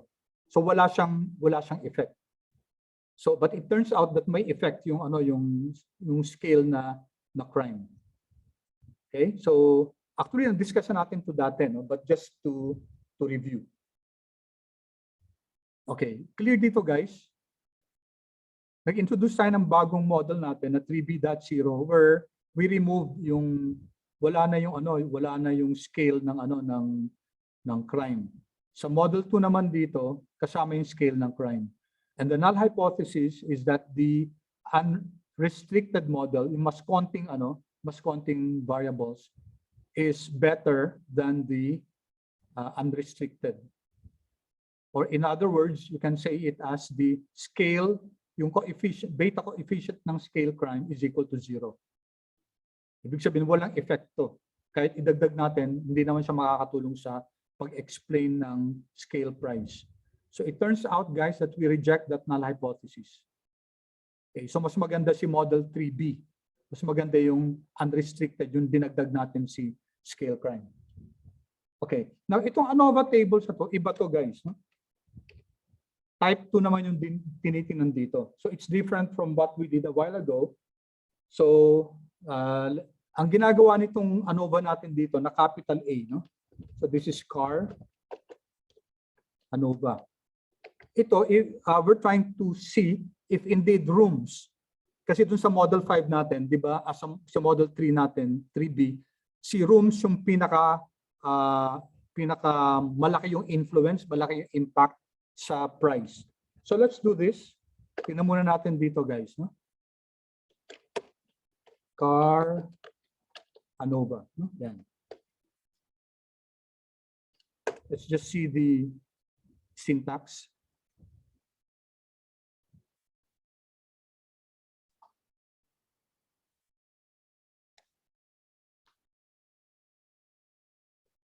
Okay. Note, guys, capital A,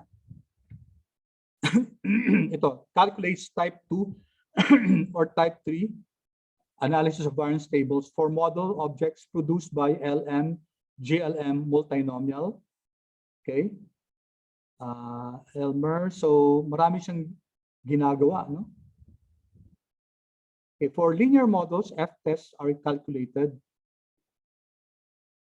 Okay, various tests are provided for ginagawa niya. Ito ang kinocompute niya, partial F-test. No? Partial F-test ang ginagawa niya so that we can determine talaga if si rooms talaga yung pinakamalaking impact, no? Dun sa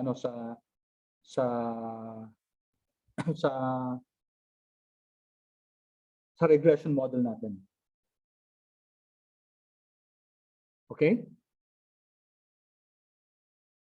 All right. Okay. So rather than let's not use the ANOVA, no? Ang gamitin na lang natin, guys, ito pa. Another one, car linear. Okay, ito. Linear hypothesis. Let's see this.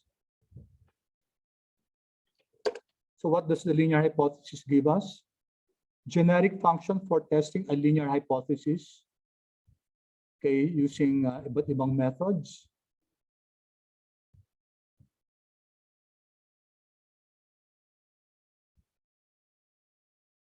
Okay, so tapos tingnan natin yung model. Tapos may mga functionalities dito. So for LM, no? For LM model hypothesis matrix. Test, pag hindi natin ilagay CF, default yan. Okay. We'll just use the simple one, guys, no? Sige. Let's do this from the car package. Linear hypothesis. Okay. So ano yung ano natin? What's our model? Yung model natin is model 3B. No? Diba 3B yung model natin? And then we're going to match coefficients. Gagamitin natin itong match coefficients function. Okay.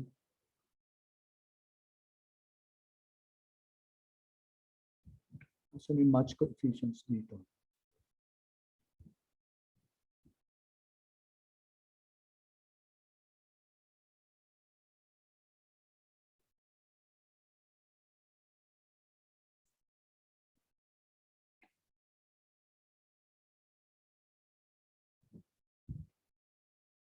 Coefficients that hinahanap ko yung ginamit ko eh. Nasaan na yun?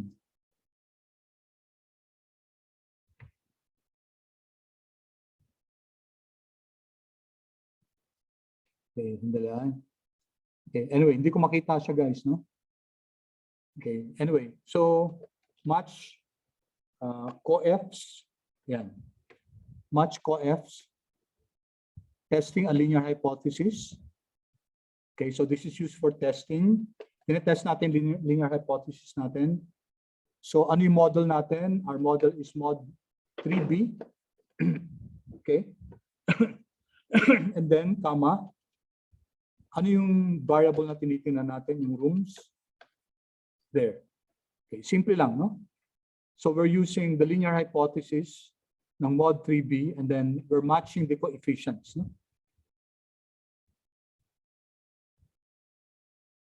Okay? So run natin to. Tama yung syntax ko, I hope.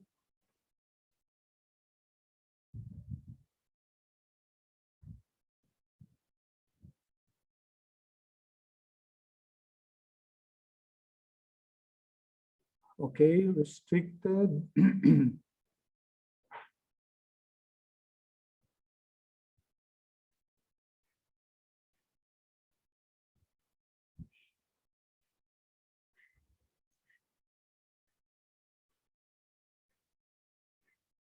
Okay. Parang mali yata yung nagamit ko na ano.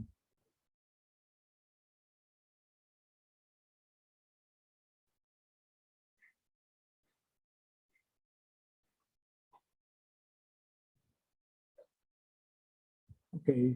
Sorry guys, mukhang mali yung pareho lang to ng ANOVA kanina eh. So kinumpare lang restricted, no? I think I'm okay, mali. Wait. Okay, sorry about that. Okay, the test is supposed to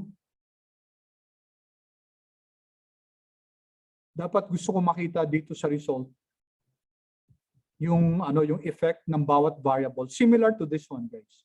Similar to yung beta coefficient niya. However, ito naka-statistical test. Okay, so I'm sorry about that guys. Let me review first this. Review ko lang to tapos i-send ko sa inyo yung yung tamang code, no. Mali yung nagamit ko na functions. Mali yung nagamit ko na function. Hindi siya lumabas eh. Dapat lalabas guys si rooms, no? Tingnan ko nga sandali. Wait, if I use okay. Let me use this object P1 alt minus. Check ko lang P1 and then if I summarize this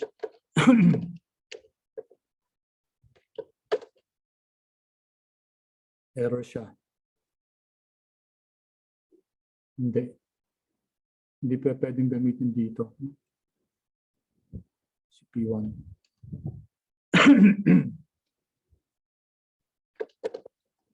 So may P1 na.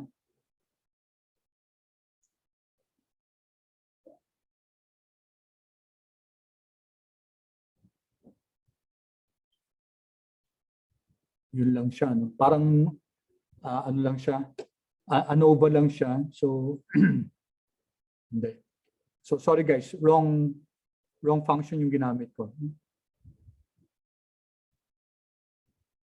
Okay, let me just review this, guys. Okay, as I said, what I was attempting is to statistically test kung rooms nga yung may pinakamalaking influence sa price. Okay? All right. So let's stop there. Okay? I'd like to devote 30 minutes. So hindi pa natin na-discuss yung quadratic, no? At saka yung interaction. We will again do a parallel next meeting. Kaso next meeting, guys, siguro 2 hours yung 2 hours yung regression natin. Tapos 1 hour yung 1 hour yung time series. Ngayon kasi halos 30 minutes lang natitira sa time series. But I'd like us to start now, guys. Makapagsimula na tayo ng time series. Okay, so kindly open. Okay, pause muna ako, guys. Any questions so far dito? Except for the last one, guys. Let me review my code, no? Gamali ako dito kasi hindi lumabas yung Dapat lalabas diyan si rooms, no? In comparison with the other variables. Hindi ko siya nakuha. Okay, any questions, guys, so far? Let me just review. Nag-scaling. Sabi natin, pag mag-scale tayo, tapos ididiretso natin sa model natin, sa LM model natin, you have to use the I, interaction function. Tapos we also did yung standardization. Okay? Ang advantage ng standard deviation, guys, standardization, is that if you really want to compare yung marginal impact nila, kung sino mas malaking impact, then you standardize. Okay? And then yung iba, guys, yung ibang software, binibigay na rin to no? Estimate tapos standard estimates. Binibigay na rin nila yung data coefficients. And then from there you can see which of the variables have the higher effect or higher influence impact on your dependent variable. Okay? So we learned how to standardize using the scale function. Okay, that makes it very easy really to do that. And then when you interpret the results, dapat dapat in terms of standard deviation. Okay, but if you want let's say the value of the dependent variable, in our case price, so yung dollar siya, you have to use the unstandardized values. Ang advantage ng unstandardized values, guys, kung ano mismo yung value ng dependent variable, yun ang makukuha natin. Ang slight disadvantage niya, hindi natin makikita yung kung sino talaga yung pinakamalaking impact. Of course, you can do both, no? And analyze both. Plus yung statistical analysis nga na hindi ko nakuha, no? Yung ANOVA natin dito kasi iba. This is comparing two models. Ito naman, yung marginal, itong ANOVA natin dapat dito, yung linear hypothesis natin, it's comparing the relative impact of the independent variables of the regressors on the dependent variable. So let me just correct this and then I'll give it to you, no? Para ma-close natin tong discussion natin up to standardization. So next meeting, guys, we will do yung quadratics, no, and polynomials. Paano ini-interpret, guys, kung may quadratics? Okay? Kasi may ibang variable na ang behavior ng relationship between your dependent variable and your independent variable is not linear. So medyo may pagka-curve siya. So baka kailangan natin gamitan ng squared or ng cube ng variable, ng independent variable to better explain yung dependent variable natin. So that's what we're going to do. Yung quadratic or cubic, usually hanggang cubic lang naman, wala na akong nakikita na to the 4th power. And then we're going to do interaction. Ito isa sa pinaka-importante. at medyo mas masalimuot na topic yung interaction. And then we will couple it by the continuation of the time series. So tingnan lang sandali natin guys, I gave you a file. Nasa canvas natin, paki-download yung file guys. Part 1, no? So konti lang to kasi alam kong hindi natin talaga we cannot really go full force sa sa time series. So kindly chat guys kung ano niyo na, kung na-access yun na yung data. Nasa unit 4 yata siya, time series. Paki-chat please, if you have it already.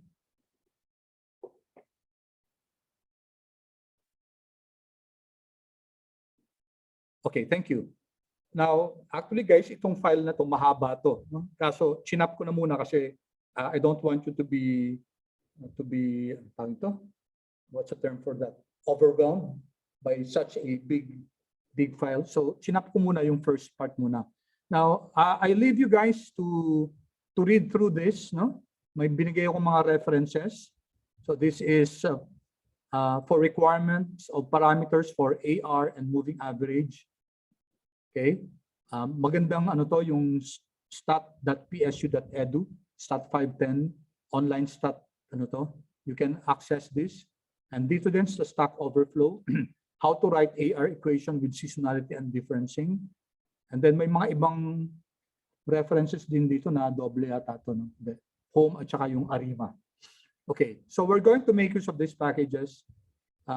Sorry guys, hindi ko na napasok yung install. Best guys, dito nyo muna tingnan. Isa-isa na lang kung na-load nyo na yung forecast. So type forecast here under the packages. Kung wala pa, guys, install nyo. Mamaya nyo na i-library. And then check nyo naman si FPP3 kung meron na dito. Quant mode, I think we already did this. So kindly, I'll give you around 5 minutes to load this and then i-library nyo. And then when you're done, guys, kindly chat, please. I'll give you 5 minutes to load these packages. Pause recording ko muna. Kindly remind me please later on. Recording. Okay, so guys, paki-asterisk nyo na muna yung TSM. No? If you're not able to run that, okay, let's just see. I just want us to start. Yung TSM naman, hindi pa naman natin gagamitin. Okay, sir. And then i-decipher na lang natin kung bakit hindi siya naglo-load.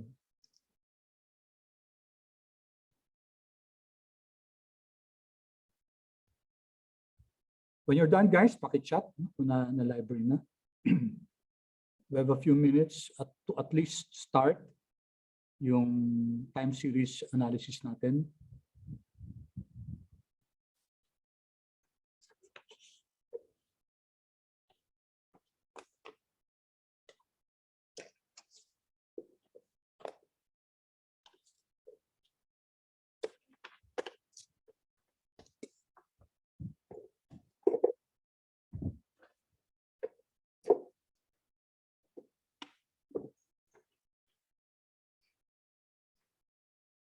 Okay, good. Meron pa bang hindi done? Si Payus, done na?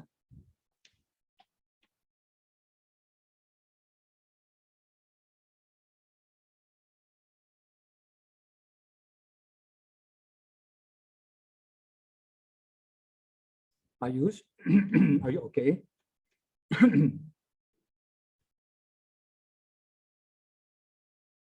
Let's give Payus a few more seconds to.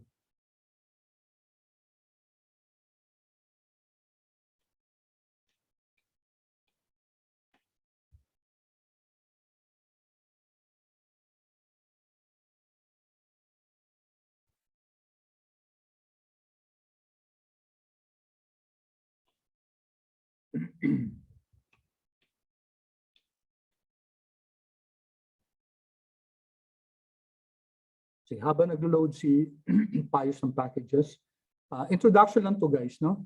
Anong kaiba? What's the difference between what we have been working on so far, yung cross-sectional data versus time series? Okay, time series is quite special in a sense, in that the arrangement of the data has some sense, no? It has a meaning. Unlike yung cross-sectional data, pwede natin randomly arrange yung data. For time series, hindi. Okay, so there's a structure to it in such a way that you cannot arrange the data randomly. So may pattern na sinusundan yung data. So the presence of this structured arrangement calls for some specialized treatment of the data. Ang pinaka goal natin dito, first and foremost, is to be able to create a model in order to predict our time series. And there are several methodologies available in the market. One of the most popular ones is what we call the Box-Jenkins approach. So yung Box-Jenkins approach, siya yung nag-introduce ng concept ng ARIMA. No? So ARIMA stands for Autoregressive Integrated Moving Average Model. Okay, so AR, the AR there stands for the fact that when we model our time series, we use the past values of itself. Okay, auto means self, di ba? Autoregressive. We're creating a regression model based on its values, no? Past values. Tapos yung MA naman, moving average, no? This is for the past error terms of the model. So ARMA yun, autoregressive moving average, integrated.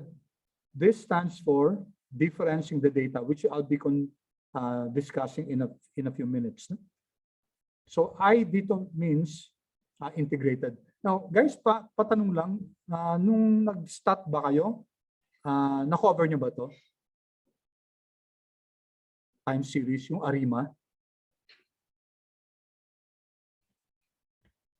Theories lang. Theories Sir. lang, not the modeling. Parang walang practical, sir. Walang practical. Sige, okay. Sige. No? So, yung AR guys, as we said, wala dito. Okay. Autoregressive model uses past values of itself. Decashing space. Okay. Bakit nawawala yung ano niya? Hindi nag-a-appear yung ano.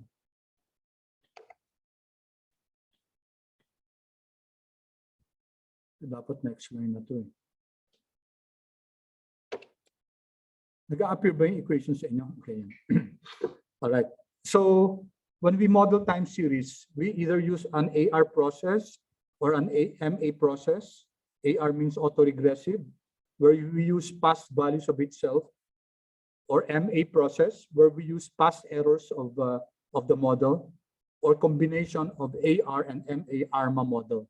So the most simple are log1 ng AR or log1 ng MA. Log1, LAG1 means that you use the one lag, no? The past value niya. So if you take a look at this AR1 process, we predict yung y sub t natin, that this is our time series at value at time t, and it's equal to a certain constant a sub o plus a sub 1 times y sub t minus 1 means yung past value niya. T minus 1 means the preceding past value plus a certain error term. Yung error term na to, ibig sabihin hindi na dapat mamamodel to kasi it's already a white noise. Pag sinabing white noise, you cannot model it anymore. Napaka-random na niya. Okay, then we also have the concept of random walk, which I'll be talking about later on next time. Ano yung random walk, guys? Anong kaibahan ng random walk sa AR process? Si random walk, tingnan nyo guys, no? May coefficient siya, yung A1 is equal to 1. okay, plus your error term. Ang random walk, guys, iba yung behavior niya. No? Iba yung behavior ng random walk. So we'll try to explain that in greater detail next time. Kasi importante, guys, it's important for us to distinguish between a random walk. Ano talaga lang mabasa? Okay, anyway, random walk and a white noise. Okay, how about A2 process, guys? Si A2, tingnan nyo, no? Autoregressive log 2, y sub t is equal to A0 plus A1 times y sub t minus 1 plus A2 times y sub t minus 2 plus an error term. So in other words, guys, yung AR2 process, okay, you use the two past values, y sub t minus 1 and then y sub t minus 2. Yun na ginagamit natin, the past two values. Okay. On the other hand, an ARP process, you use the past p values of itself. No? Okay, so A1, A2, A3, AP minus 1 hanggang AP. P lags. P lags to. It could be, for example, kung 5 lags siya, ibig sabihin yun, A1 times YT minus 1 plus A2 times YT minus 2 plus A3 times YT minus 3 plus A4 times YT minus 4 plus A5 times YT minus 5. Ibig sabihin, you're using the past 5 values to predict your value now. Y sub t is your current value, and then you're using past values of the series itself, So depende kung ilan yung lag. Kung lag 1 lang, LAG, so dito tayo papasok doon. Wonder why nawawala siya. Okay. Anyway, ito no, y sub t minus 1 times a sub 1.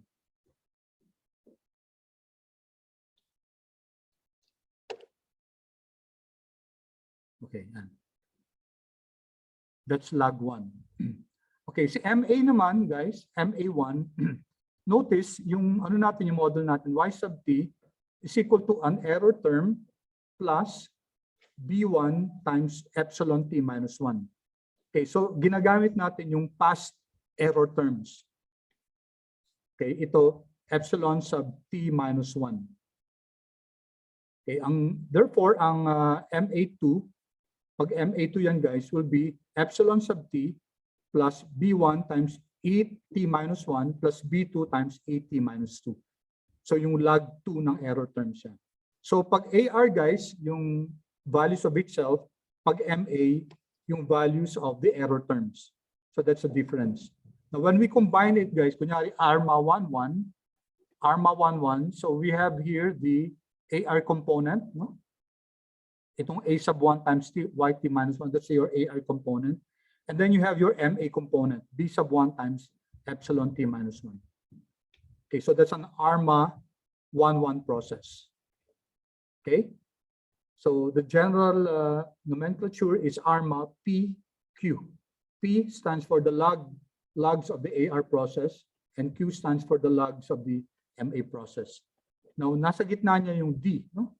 Difference, which I'll be explaining kung ano ibig sabihin ng differencing. Okay, so here are the steps, guys. Ito yung summary. It's almost time. Summary to ng ano step. These are the steps in order to come up with a model for an ARIMA model. So kindly read through this. Okay, I'll skip that first. And then here it defines what a stationary time series is all about. Now, first, guys, you can only use a Box-Jenkins approach or yung ARIMA model natin for a stationary time series. Ano ba ibig sabihin ng stationary time series? Walang pattern yon, walang trend, okay? Walang seasonality. Yun ang ibig sabihin ng stationary time series. Okay? So, let's just, ito lang, no? Gamitin natin, guys, yung air passengers ng datasets. Okay? So, we're going to use this data. There's a data called A, yan. If you type data, guys, and then A, capital A, makikita nyo ito, no? Ito yung mga data sets that are available that comes with R. Okay, kasi yung galing to sa datasets package and it comes preloaded with R. No? So gamitin natin si air passengers. Okay, alam natin na galing yan sa, this came from the datasets package. Right? So data, air passengers. Okay, let's take a look. Andiyan na ba? Yan, andiyan na si air passengers, no? I-view natin siya. View air passengers.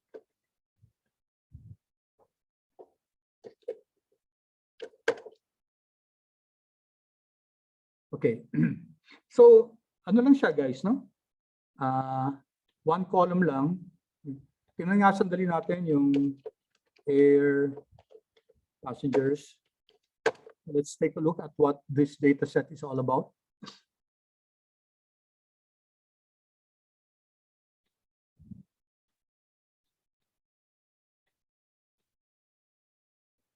While it's loading, yan. Oops, yan. Air passengers data set. So this is the classic Box and Jenkins airline data. This is monthly data of international airline passengers from 1949 to 1960. Okay? So may mga examples dito na pwede nyo gawin. On that, I suggest that you look at this, guys, and then try to run the examples. Ito may arima siya. No? Ito yon.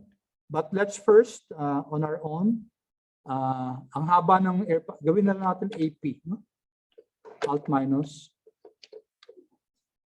Okay, so I'm calling the data natin na air passengers as AP para mas madaling ma-access. Okay, so may AP na tayo dito, no? So if you take a look at the structure of your AP,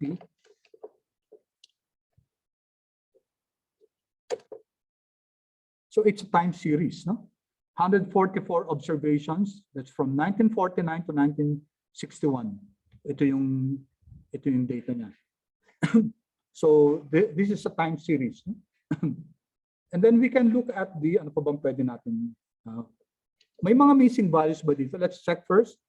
I-sum up natin yung is.na. Tingnan natin kung may mga missing values siya. Sum natin yung mga NA ni AP. Okay, this will now sum up all the missing values sa AP data natin. Tingnan natin.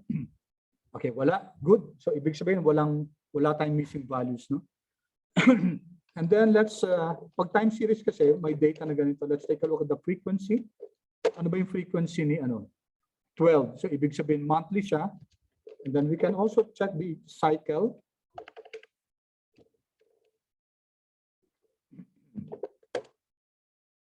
Okay, ito yung cycle niya, no? Cycle. So 1949, January hanggang December, tapos 1960. So 1949 nga to 1960, monthly yung cycle niya. Okay, and then siguro isa pang descriptive stuff, pwede natin tingnan yung summary ni AP.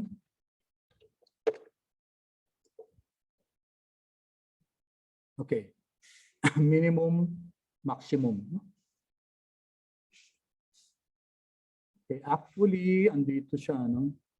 Ito dapat. Control X ko to. Dito natin ilagay.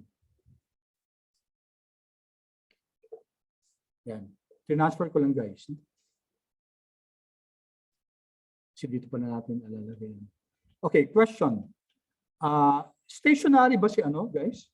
Stationary ba si AP dataset? Guys, pwedeng 2 minutes lang. I know it's 12 o'clock. May I extend by 2 minutes?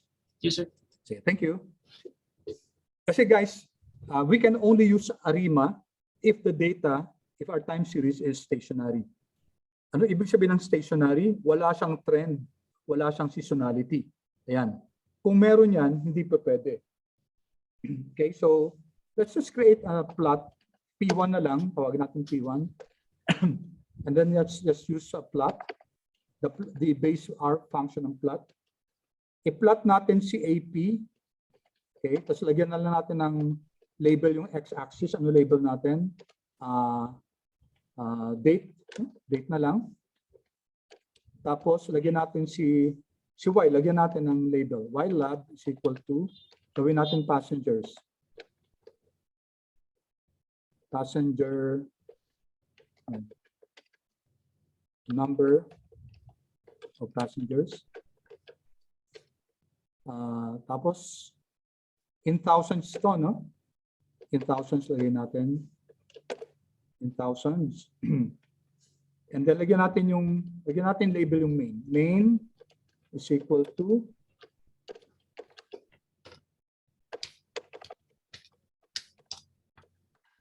air passengers from 1949 to 1960. Inagyan natin ng label 1949 to 1960. And then P1. Okay, so simple lang guys, yung plot ng AP data natin, linagyan natin ng label yung x-axis, yung y-axis, at saka main label ng data. And then ipa-print natin. Let's go. Okay, so there guys, there's our plot ng AP. Okay, as you can see guys, may trend siya, tapos may seasonality pa. No? So definitely guys, we cannot use ARIMA for this. We will have to convert it first into a stationary data. And that's what we're going to do next time. No? So time na. Okay, so nakahabol kayo guys sa pag-plot? Sir, pabalik po naman Yeah. sa code. Okay, sorry.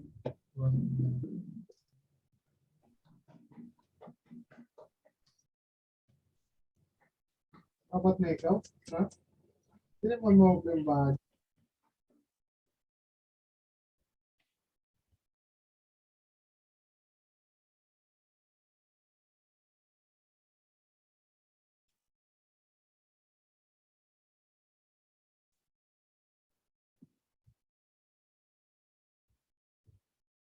Thank you, sir. Okay, good. So were you able to get the plot, guys? Andiyan yung label ng y-axis natin. Andiyan yung x-axis, tapos yung main title natin. And ang question, is this a stationary data? No. Bakit? Unang-una may trend upward. Tapos may seasonality siya. If you notice, may mga peaks and troughs siya. No? Ibig sabihin, may mga months na tumataas talaga siya.